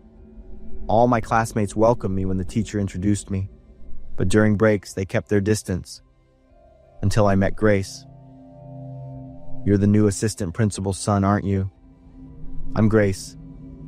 "Welcome to Rhode Island," Grace asked, her voice gentle. Everything became easier with Grace by my side. She showed me everything about this small town, helping me get used to the new environment faster. Grace asked me how it felt to move to a new city. She listened very carefully when I spoke. "Can I come over to your house?" Grace's naturalness and initiative surprised me, but I was also very happy. I immediately agreed. Grace came to my house one afternoon. I saw her through my bedroom window. I was about to call out loudly, but then I felt a little curious about Grace's demeanor. She stood in front of the door for quite a while, observing the entire house before ringing the doorbell. When I opened the door, Grace didn't step inside right away. Instead, she looked at the space within with a distant expression. "Which room are you in?" Grace asked as we walked in. "The corner room on the second floor," I replied. Grace nodded. "So, you're in the same spot as he was?" I looked at her blankly, not understanding what Grace meant. She smiled slightly, then walked straight upstairs. I followed, feeling a bit confused. Even more surprising, Grace seemed to know the house very well. She pointed to the corner of my room and said, "Lisa's bed was here, and her desk was next to the window. Before, there used to be a small bathroom next to Lisa's room too." "Grace, what are you talking about? Who's Lisa?" "She was my best friend. Lisa's family used to live here, but not in this house." Grace looked around the room with sad eyes. "Where is Lisa now?" "She died." The answer shocked me quite a bit. Grace said it again, her tone very calm. "A big fire happened. She and her 2 younger brothers didn't make it." A chill ran down my spine. 2 years ago. This house was owned by the previous assistant principal, the one your dad is replacing. After the fire, there were many rumors that the spirits of the former residents still haunted the house. People in town often avoided this place. Children weren't allowed to go near it. Now I understood why everyone had been acting so strangely towards my family. We were living in a house built on the foundation of a tragedy. That night, I couldn't sleep. I kept thinking about Lisa and her 2 younger brothers. They had died right in this room. I felt the air was colder than usual. "But that's only half of the truth," Grace said, looking at me for a long time, then said something that chilled me to the bone. Those words echoed in my head for days afterward. I begged Grace to tell me the whole truth. Grace hesitated for quite a while before she began. "Mr. Harrison was the assistant principal before your father. He had 3 children, Lisa, who was my age and yours, Mark, 10, and Danny, 8. Their family lived in that house for over 10 years. There was a student named Ryan Brooks. He was a troubled kid from a family with many problems. Mr. Harrison often kept Ryan after school, supposedly for tutoring. But what happened wasn't normal tutoring. Mr. Harrison had been abusing Ryan for months. Lisa, Mr. Harrison's eldest daughter, knew about this but didn't dare to speak up. Ryan cried for help. He told his homeroom teacher, even wrote letters to the school board, but no one believed him. Mr. Harrison was a respected, reputable man in town, and Ryan was just a troubled child from a broken home. One afternoon, Ryan couldn't take it anymore. He took his father's pistol and went to Mr. Harrison's house. In his private office, Ryan shot and killed Mr. Harrison. Ryan then set the house on fire to erase all traces, and all 5 members of Mr. Harrison's family perished. Ryan left a long confession letter detailing the abuse and why he had to do it, but it was kept secret to protect the school's reputation. Grace and I went to see my father to tell him everything. Dad listened and was lost in thought for many days afterward. He didn't ask again, nor did he express any doubt. About a month later, Dad announced our family would be leaving. Dad had other plans and wouldn't be working in education anymore. He placed a hand on my shoulder and smiled gently. I didn't ask anything further. Not because I understood, but because at that time, I chose to follow my dad. I chose to leave instead of facing any other horrible truth. Later, I understood. Dad stayed silent because he struggled with a choice, a comfortable life or a peaceful one. If our family had stayed there, the whispers and rumors would have continued. We couldn't live normally after knowing all the truth. My family moved away. Grace's family did too. Everything would truly end. The tragedy had taken too many lives. They needed to rest in peace. But I still keep the photo Grace gave me. Every time I see it, I think of Grace, my friend who endured that sorrow alone. I decided to tell this story because I understand that sometimes the truth needs to be told, even if it's too late. It can't change anything, just for the person carrying it to feel lighter.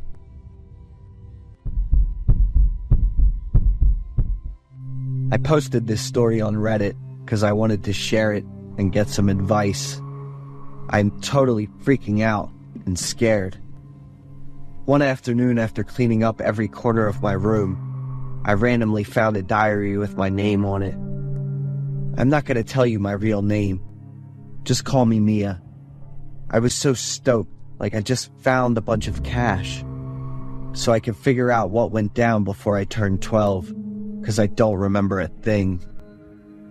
I'm writing this down because if I lose my memory, this'll be proof to throw my mom under the bus in court. What was that? I read that line again, and it was stuck in the last line of the first page, in red ink instead of blue. Then, I flipped the diary over and checked out the owner's name again. It was me, my name. To figure out the answers to the questions in my head, I started reading the diary closely. May 13th, 2007. I was 7 back then. I am super sad. It was the first time I saw my parents fighting. I don't get why, but I saw my dad crying after my mom left. June 22nd, 2007. Today, while I was playing store with my best friend, I needed some paper, so I dashed into my parents' room to grab some. I saw on my mom's computer screen, death benefit. I don't really get it. It's like death, but why do I get benefits? After reading all this, my mind was all over the place. July 18th, 2007. Dad hasn't been home for 2 days, and I miss him so much that I called him up. Dad promised to get me a princess doll when he gets back, and I can't wait. After dinner tonight, I heard Mom talking, and I was sure it was Dad, so I happily ran over. But nope, he was super creepy. Mom said he was Dad's friend. August 30th, 2007. Dad's home. This morning, Mom made breakfast for the whole family, and she and Dad were laughing together. I saw Mom make 3 plates of food. Then she added spices to one, but not the other 2. Dad probably likes his food spicy. September 2nd, 2007. Dad passed away. I miss him so much. I cried when I read this. I didn't have any memories of Dad, but now it's different. I looked up at the bookshelf, grabbed all the dolls off it, and hugged them tight to my chest. There's gotta be at least one of them that Dad gave me, or maybe all of them. September 25th, 2007. Since Dad passed away, that man Mom said was Dad's friend has been coming around a lot more, and I really don't like him. Today, I even heard Mom and him talking about taking me to the doctor. I'm in good shape, right? That was the last day I wrote in this diary.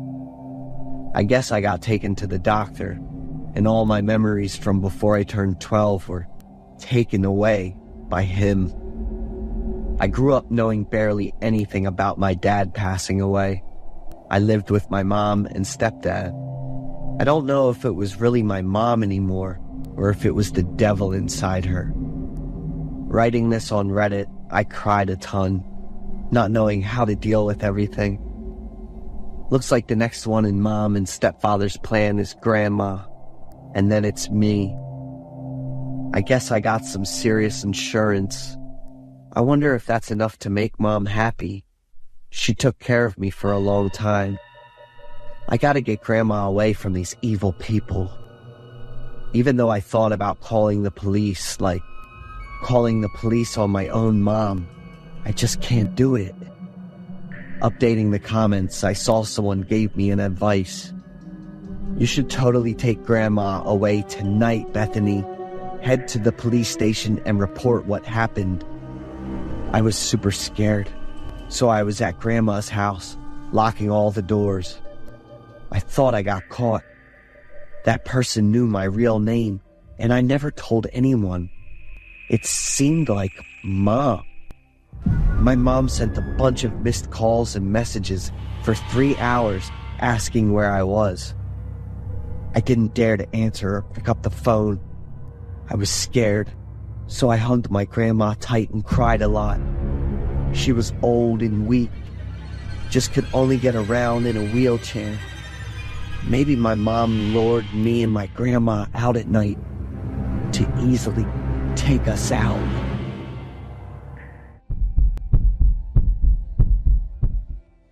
I am Richard, 43 years old.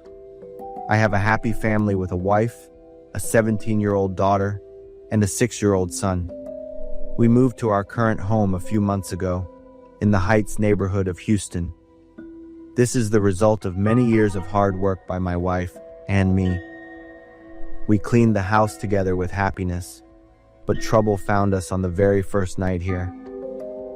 My wife and I were sleeping when we were disturbed by noise from the neighbor's house. We tried to ignore it to sleep. My wife could sleep, but I was nearly awake all night. The next morning, I asked my 2 children about the sounds from the night before. They also heard it. My wife said to stay calm because we had just moved in and didn't want to get into trouble. It totally made sense, so I listened to her. In the first days of the new house, everything went smoothly. We could go to work closer. The children quickly got used to their school and new friends.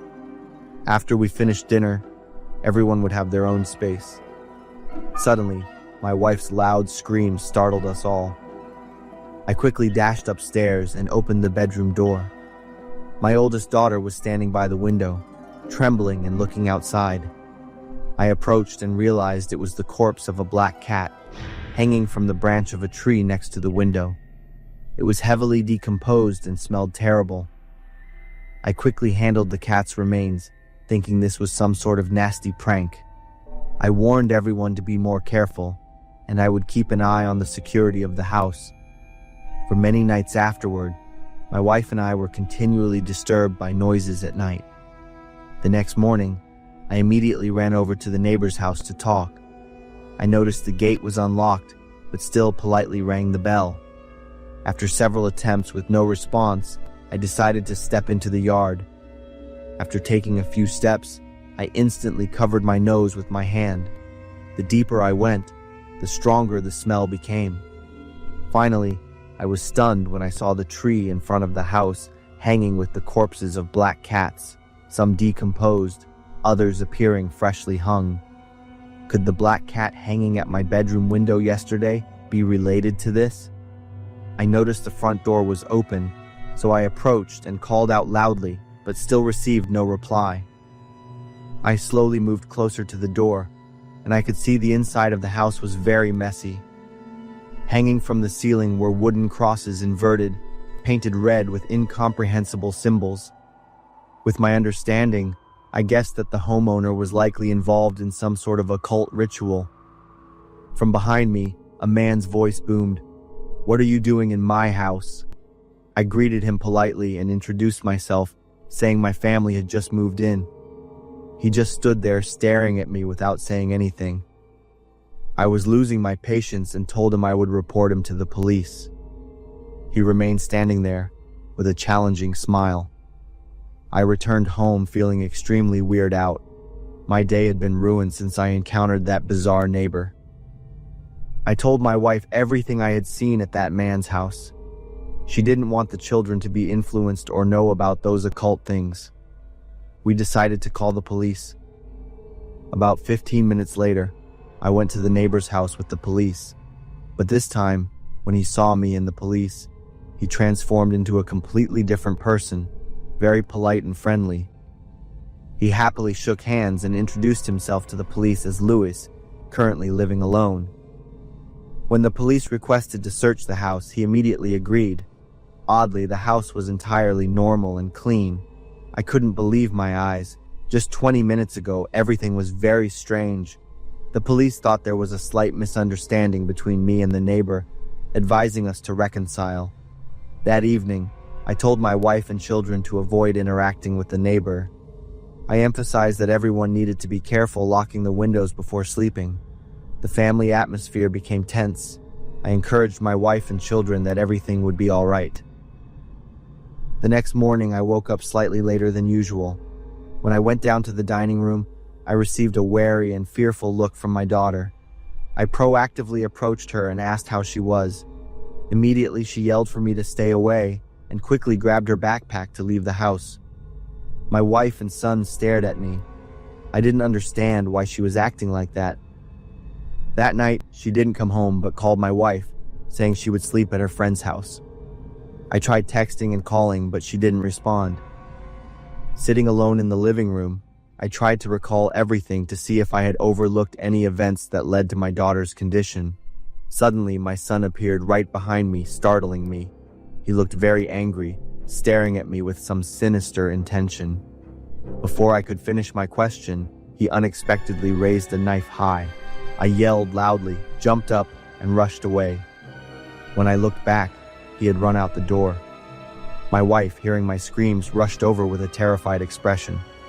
I recounted what I had just witnessed, but she insisted I had been dreaming. She said she had been with our son in the room. My son was having trouble sleeping, so he wanted his mother to read him a story. We rushed upstairs and found our son sleeping soundly. I believed what my wife said, but I also trusted what I witnessed from earlier. We returned to our bedroom to rest. The next day, my daughter came home late in the afternoon, still avoiding my gaze and all my questions. She said she only wanted to see her mother and little brother. I helplessly walked away. My wife went to the room with our daughter while I went downstairs. Just as I got to the bottom of the stairs, I was in shock to see my son lying unconscious, with a pool of blood still flowing beneath him. My daughter stood looking at her brother with a joyful smile. Her eyes were bloodshot, and she held a kitchen knife covered in blood. I rushed to embrace my son's small body, which was pale from blood loss. My wife quickly ran down the stairs, not knowing what was happening, only to scream. I froze when I saw my daughter following my wife. That's right, my wife had clearly been talking to her in the room. I saw her down here now. The immediate thing to do was to take my son to the hospital. The three of us anxiously waited outside, not saying a word to one another. When the doctor came out and reported that my son had passed the critical phase, but needed a long time to recover, my wife broke down crying in despair, continuously asking me how this tragedy occurred. I didn't know how to explain it to her. That night, my wife stayed at the hospital with our son, while I and our daughter would go home. On the way home, I gently asked my daughter about her strange behavior in recent days. She burst into tears, recounting in a choked voice that night when she awoke groggily and she saw me staring at her with a creepy smile and unblinking eyes. When I heard that story, I immediately denied it. I swear to God that I did what I did that night.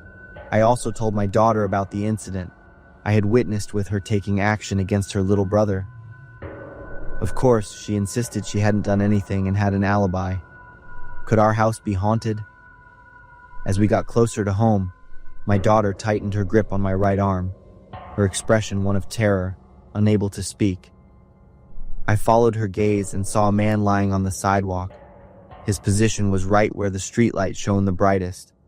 I could clearly see his state at that moment. All four limbs were twisted in bizarre positions, His face was turned upward with his mouth agape, and his eyes bulging out as if they would burst, blood streaming from his eyes. I got out of the car and approached him.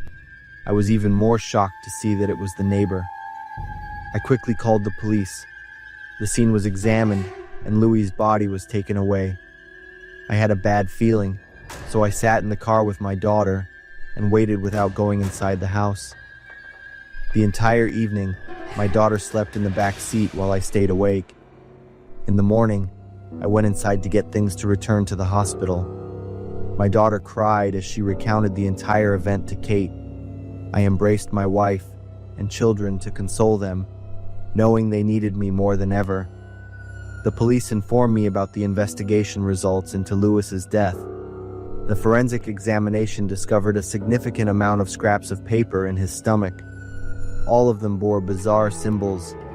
They even found human flesh in his stomach. Louis had a wife and a 2-year-old son, but they hadn't been seen for several months. When I learned this information, I immediately moved out of the new house. I don't know what terrible things would happen to my family if we continued to stay there.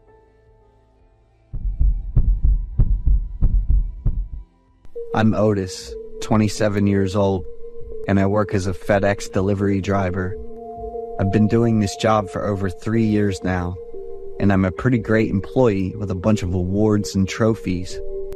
I'm aiming to buy a comfortable apartment by the end of this year, so I try to spend as much time as I can working during the day. Living in a crowded area where online shopping is getting more and more popular, I have a pretty good and steady income. My goal of having my own place isn't too far off. Every day I start work at 8 a.m. and finish around 10 or 11 p.m., depending on how many orders I have. I go with a motorbike for convenience and speed. At 8 p.m. that night, I got an order for an apartment complex. I stood in front of the apartment door listed on the address and knocked. A girl who looked a bit overweight opened the door. I handed her the package and asked for her signature to confirm. Selena. I automatically muttered the customer's name to myself like that. After finishing up, I quickly left since I had a bunch of other orders to take care of.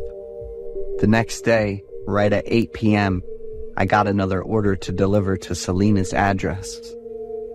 It wouldn't have been a big deal if the following week had been the same address and time. Will you be my boyfriend? Selena was wearing bright clothes and had on pretty makeup. Unlike before when she would just stand behind the door a bit shyly, this time Selena stepped out and stood right in front of me. I flat out refused Selena and even said some rude things about her appearance. I don't like people who are overweight. My words left Selena looking shocked, and she went back inside the house. I kept working and got home around 10 p.m. The phone rang with a text or something. I was shocked when I saw the notice from the company about revoking some benefits and possibly considering firing me. What the hell? I was even more shocked and upset when I read the reason the company gave for that decision. It was Selena. She had filed a complaint saying I sexually harassed her multiple times while delivering her packages. I was so angry that I cursed. I couldn't just let this go because I really needed this job. The next morning I went to Selena's apartment to apologize and try to make things right. If you keep delivering my packages, you'll have to follow my requests each time. Selena made a proposal and I agreed to it. She withdrew her complaint and I went back to work. It was still the same time, 8 p.m., and I'd deliver the packages to Selena's house. But we exchanged packages. I delivered the supplies Selena needed, and she gave me a big bag of trash and asked me to take it out. The trash bags were pretty heavy. She must have eaten a lot to stay looking like that. I muttered that in a mean way. The number of times we exchanged packages between Selena and me went up to twice a day. I gradually lost patience, especially one time when I was taking the trash bag to the dumpster in the parking lot. I shouted loudly and threw it hard on the ground to vent my frustration. The trash bag hit the ground hard, ripping open and revealing something unidentifiable inside. When I got closer and looked, I saw it was a piece of raw meat, about the size of a hand, still covered in blood. Why waste food like this? I muttered as I turned around and walked away. The next day, Selena didn't show up whenever I came to delivery. The trash bag was already placed by the apartment door, with a note asking me to leave the order in the basket next to it. I did as I was told and left. That was fine by me. I didn't want to see her face at all. One day, after finishing work early, I made plans to have dinner with Finn, my long-lost friend. I shared with Finn some of the ironic situations I'd been dealing with at work. Don't take it lightly. Have you ever considered that it might be human flesh? Finn's words made me shiver. But Selena, she's really nice and a bit clueless. Finn suggested calling the police, but I didn't want to make a big deal out of it by overthinking. I'd end up losing my job and getting into a bunch of unnecessary trouble. Ignoring what Finn said, I kept working to achieve my big goal. The next day, when the delivery arrived, I still didn't see Selena. That day's trash bag was way bigger than usual. It was heavy and smelled pretty bad, but it was still manageable.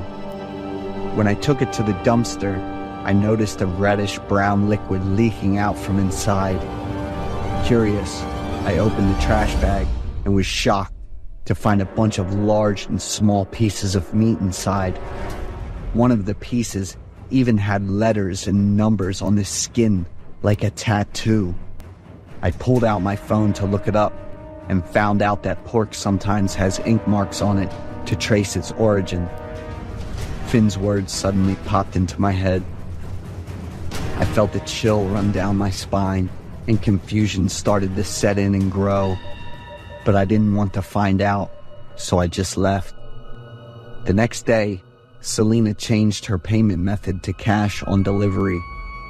I brought the order, and there was no trash bag this time. The apartment door was slightly open. I knocked on the door a few times, but Selena didn't show up. The payment amount for the order was quite large, so I hesitated a lot before deciding to push the door open and go inside. The strong, fishy smell hit me right away, going straight to my brain. But I didn't stop. I went further inside and called out Selena's name repeatedly. On the living room sofa, there were all sorts of medical tools like knives, scissors, needles, and threads. They were covered in a lot of blood. While I was still in shock from the scene in front of me, Otis! A shaky, distorted voice calling out my name. I turned around and was stunned to see Selena, but with a body missing a lot of flesh. Her face was covered in stitches that were still bleeding and looked infected. Her body was the same way, with areas where the skin was obviously cut off and not properly treated. I've lost weight. I've lost 44 pounds. Will you be my boyfriend? Selena staggered and fell right in front of me. I screamed so loud, I felt like my chest was about to explode. I ran as fast as I could away from that terrible place and called the police. Selena was taken to the hospital, but couldn't survive after 2 days of treatment. I was called into the police station 7 times to report the incident. Looking back, I felt guilty and regretful. Because my careless words, Selena was seriously affected, leading to that tragic incident.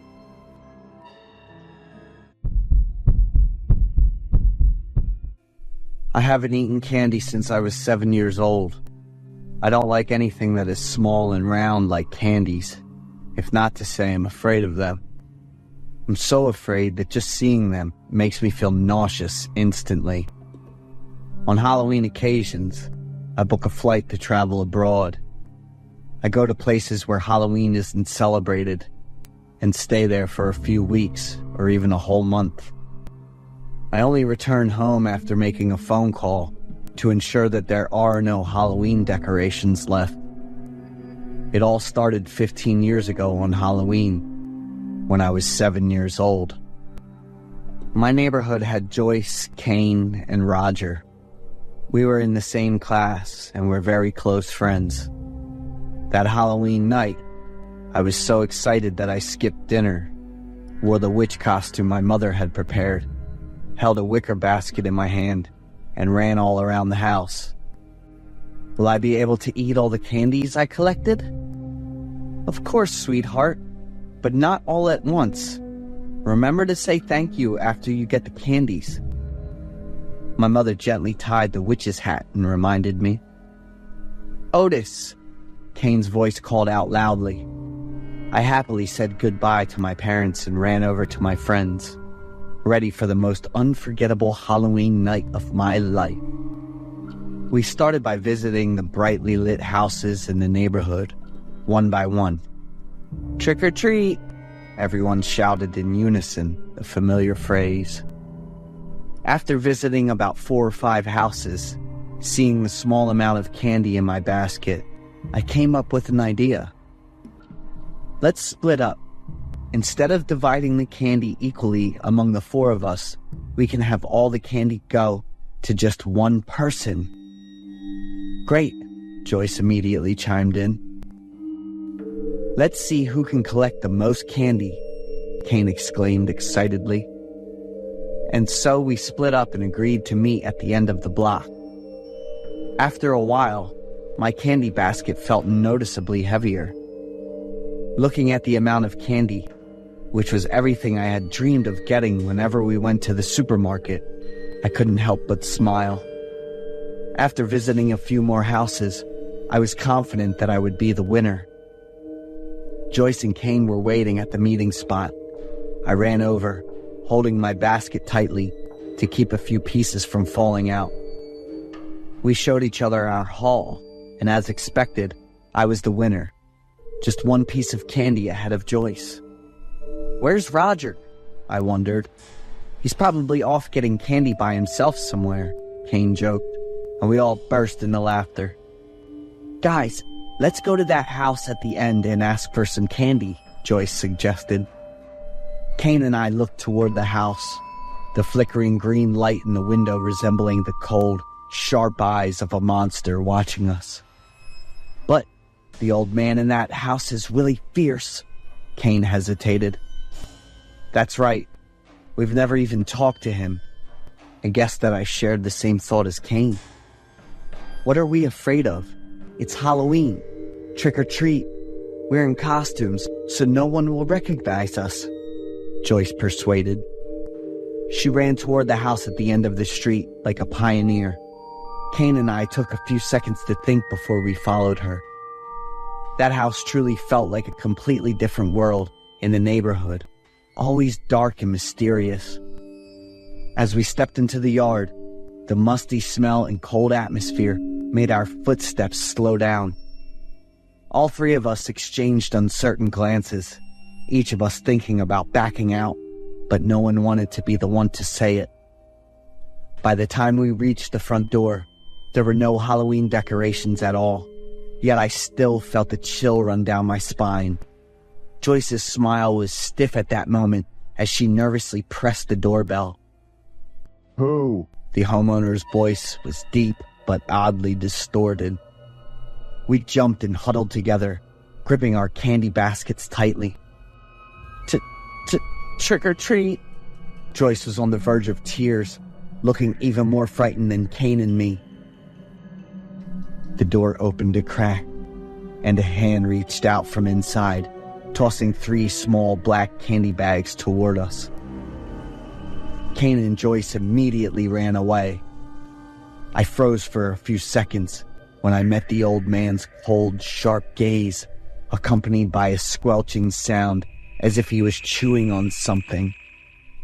Otis! Joyce shouted loudly, startling me. I quickly said thank you and turned to run, just as I noticed the old man reaching out toward me. Reaching Kane's house was the nearest safe spot, and we breathed heavily while laughing with excitement. As we divided the old man's candy bags, all three of us eagerly anticipated trying them first. The moment I had been waiting for had finally arrived. Normally, my mom would never let me eat candy this late at night. "Mine is eyeball candy," I exclaimed, because it was my favorite treat in the world. I quickly popped the candy into my mouth and it tastes super terrible. I couldn't even chew that piece of candy. Looking at Joyce and Kane, they both had pale faces, staring intently at the candy bags. "What's wrong?" I asked, trying to keep the candy in my mouth. Joyce's candy bag fell from her hands, and a bunch of human fingers rolled out from inside. Kane also dropped his candy bag, and inside were ears and teeth. I felt like I was turning to stone, my whole body frozen in place. I desperately wanted to spit out this salty, fishy candy, but I couldn't open my mouth. Kane screamed at the top of his lungs with all his strength. Joyce fainted, and I couldn't stop vomiting. Because the black bag containing my candy was embroidered with the name Roger. Kane's parents rushed out, and the neighbors gathered around as well. Kane cried as he spoke, unable to control his words. I also fainted a few minutes later. I woke up in the hospital and saw Kane, Joyce, and my parents. As soon as I remembered that Halloween night, I began to vomit uncontrollably again. When I asked about Roger, Kane fell silent, while Joyce burst into tears. My parents said he had been digested, and the police had easily captured the perpetrator. He was mentally ill and would face appropriate punishment. So the candy I ate was an eye of... I was horrified and continued to throw up. After that tragic incident, Roger's family moved away, and I spent months in the hospital for psychological treatment.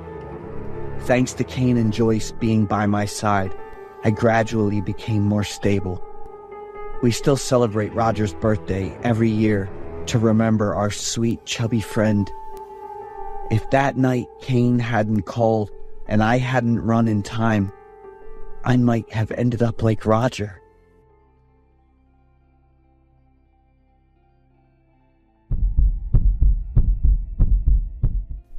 I'm Jonathan, 31 years old. I work as a long-haul bus driver. Currently, I live with my wife in the town of Galena. That evening, I received a late-night passenger ride to the town, about a 3-hour drive from my home. After safely dropping off the passengers at 11 p.m., I immediately headed back home.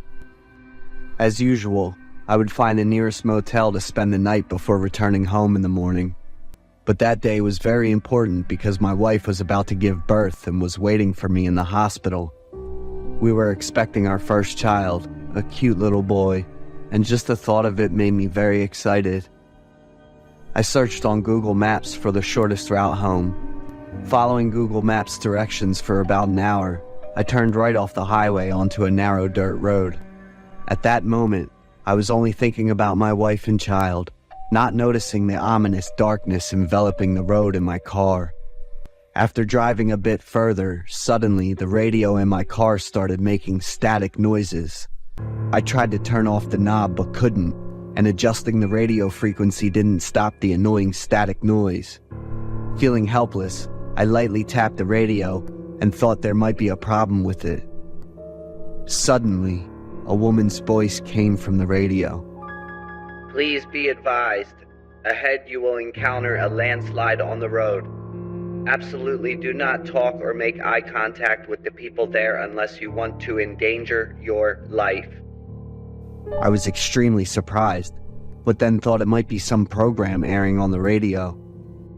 After driving a bit more, the road ahead indeed had a landslide and there was a warning sign.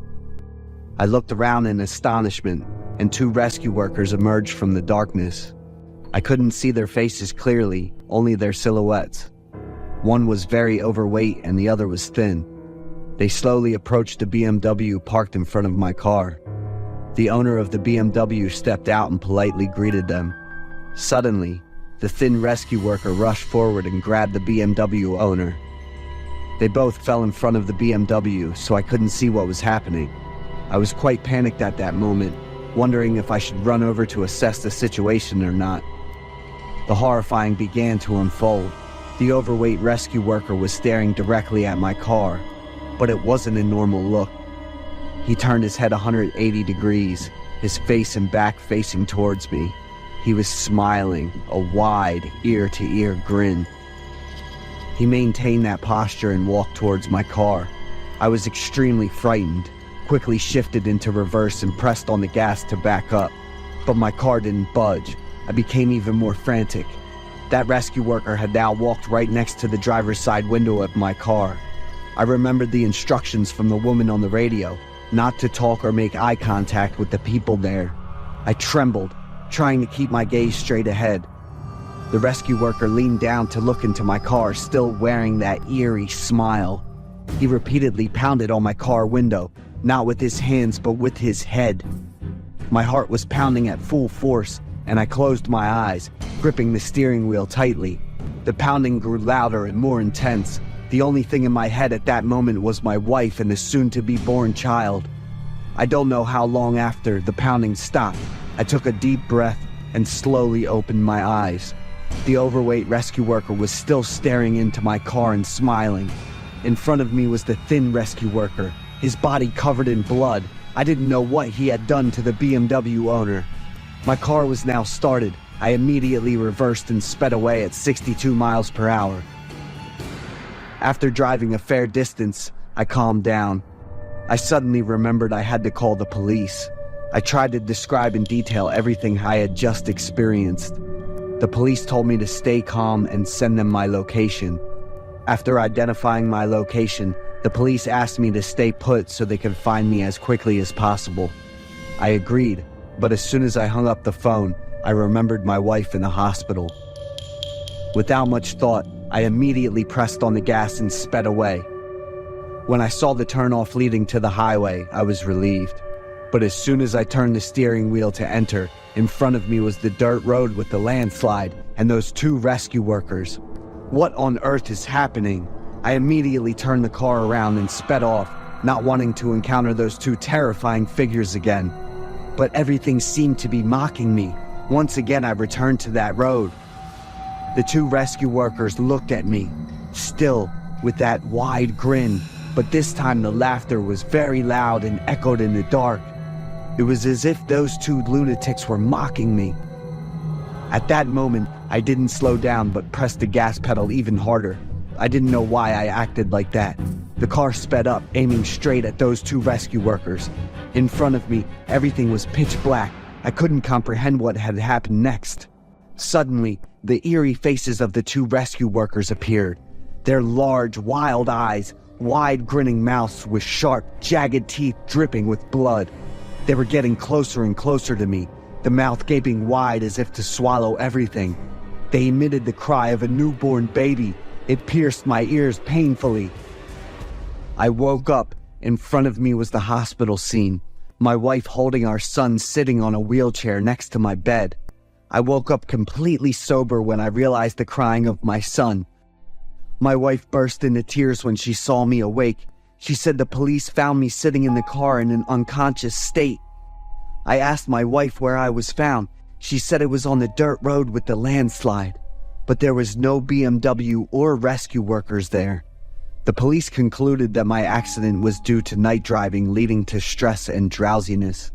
I recounted to the police and my wife what I had experienced, but they all thought it was just a nightmare. After, the accident left me with repercussions.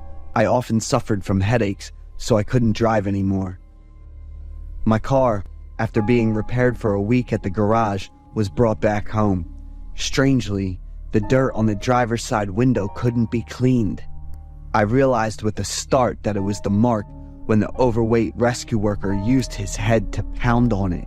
Until now, I still couldn't explain everything that happened that night.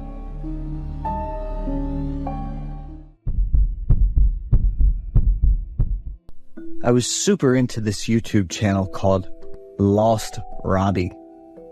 The guy who ran it was this man named Robbie, and I was pretty sure he was quite young. It was just a guess since he never showed his face. People only ever heard Robbie's voice. He would travel all over, hitting up famous spots with creepy stories, checking them out at night and filming it all. I'm really into horror stuff. Going through the whole curiosity, tension, fear, and shock thing totally gets me hyped. Just like other young people who love idols, I was all about it too. Every week, every month, I was always sending donations to Robbie's account, signing up for a membership, and jumping on new videos as soon as I get a notification. I was happy with what I do, and besides that, I don't spend money on anything else. The thing I'd been waiting for finally showed up. I got an invite link to an online broadcast from Robbie in my email. The link said this was an event Robbie set up just for his loyal fans. He'd be popping in to chat with everyone in a private room. I was one of a bunch of other participants. No surprise, I was excited. I quickly threw in my info to register for the event. Just 3 more days, can't wait. Right at midnight on March 13th, I got another link to a private chat room. I threw on some nice clothes, cleaned up my room, and sat up straight in front of my computer. The screen was black, and it got quiet. A few seconds later, a faint light popped up, and you could see a man in a hat that was hiding his face. My heart was racing. I was so pumped, I could barely breathe. The man took off his coat, and then his hat, finally showing himself. But he was totally the opposite of what I imagined. On the screen was this kind of short man with a bald head and wrinkled skin, kind of like Deadpool. I was pretty bummed. It's not that I was hating on his looks. Robbie had totally given off this tall, muscular vibe with his shadow. The man in front of me was almost 60, not 30 like he said. It felt like we'd been totally tricked. Robbie stayed quiet, and the whole chat room was dead silent too. Everyone probably felt the same way I did. Robbie walked over, grabbed the camera, and moved it. And suddenly, a woman who looked about 30 popped up in the frame. She was skinny, pale, and totally freaking out. Robbie set the camera back up, showed up with the girl in the shot, and gave this weird, crooked old smile. Suddenly, there was this loud engine noise, and the girl started screaming in pain. Then red sparks flew up, covering Robbie's body. The chainsaw noise stopped, and he held up a skinny arm with a chopped off joint like he was showing off his work. In just 7 seconds. What the heck am I watching? I was shaking and moved the mouse to the top corner of the screen. How many people just saw this messed up scene? No one else. Just me on YouTube's live interface. I started gasping, moved the mouse to the chat room exit icon, and clicked like 100 times like a maniac. The cold-blooded dude's crazy laughter echoed everywhere. He moved in closer, eyes wide open, staring at me. The best part hasn't even come yet, Mark. I almost fell off my chair when he yelled my name. Yeah, I totally put in my personal info when I signed up for this wild chat room. His stare felt like it was controlling me. I was totally frozen. The chainsaw in Robbie's hand roared to life again, this time aimed right at the girl's head. There were no more screams, just the cold sound of the engine and the squishy splat of slimy liquids all over the screen. I dropped to the floor, crawled over to the power outlet, and yanked out all the wires. My ears were ringing with the sound of chaos, and I grabbed my head and screamed. After a few minutes of trying to figure stuff out, I grabbed my computer and bolted out of the house. I ran to the police station and screamed that I just saw a serious murder. After checking all the info on my computer, the police said that Lost Robbie was real and the murderer was a fake. So I'd been cheering for it and giving money to a messed up murderer this whole time. Even though the police solved the case, the bad guy got locked up and I got all my cash back. But those creepy images from that chat room are impossible to shake off. What if the murderer gets out of prison one day and comes looking for me?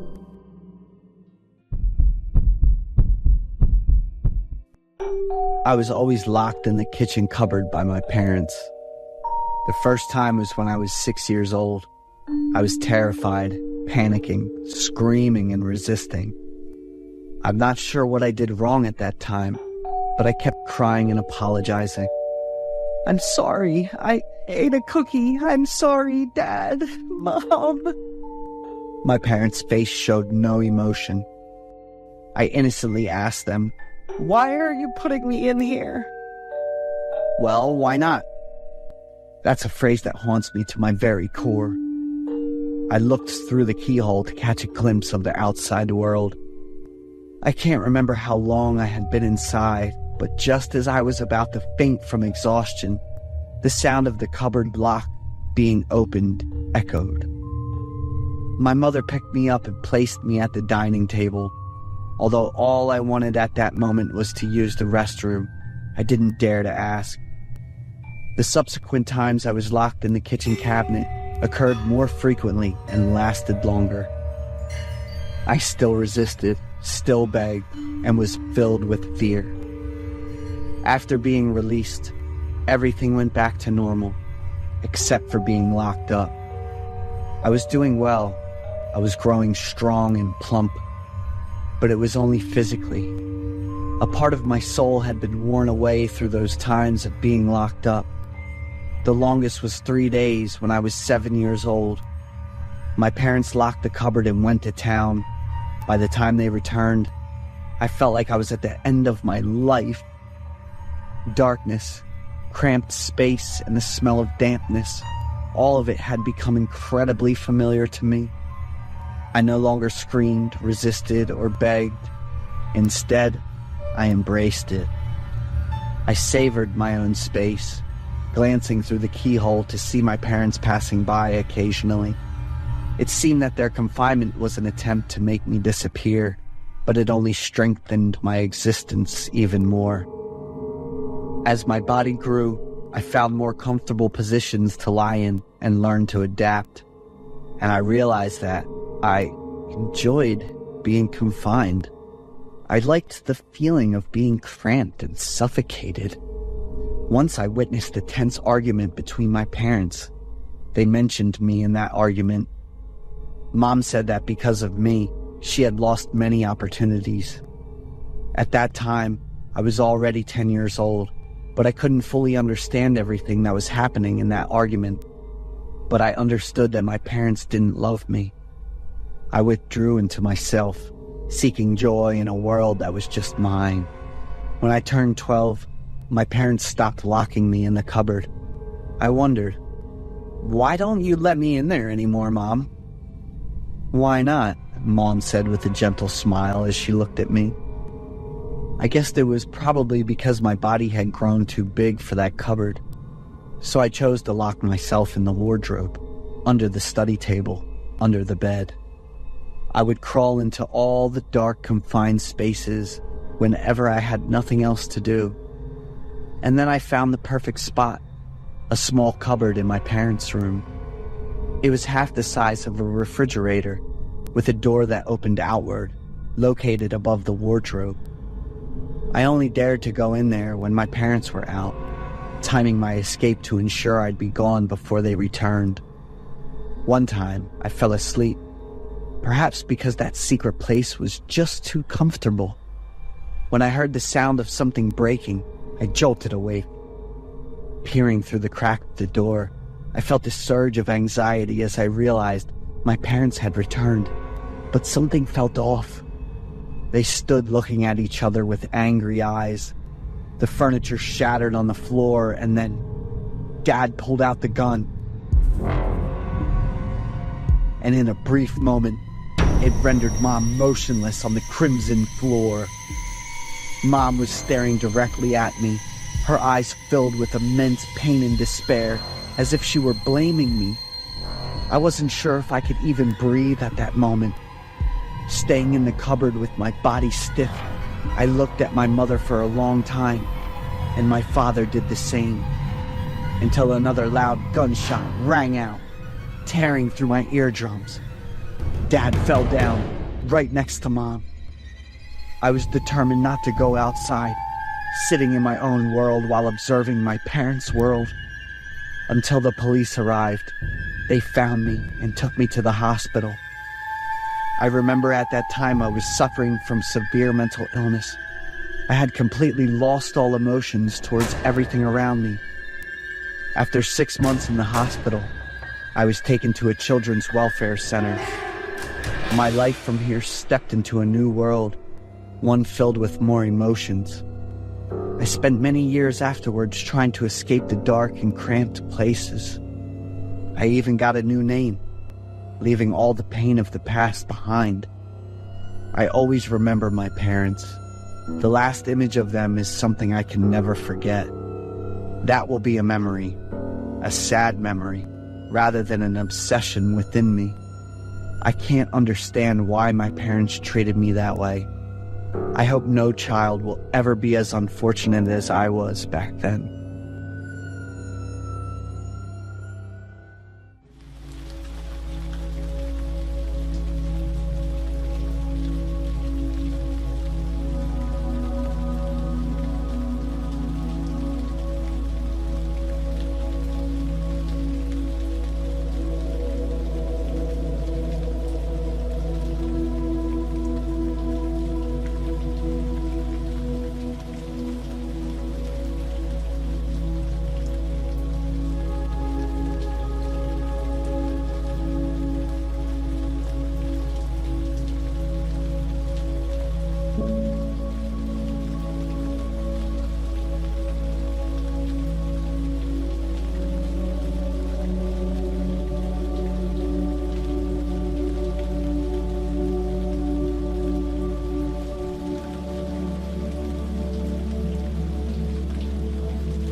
you.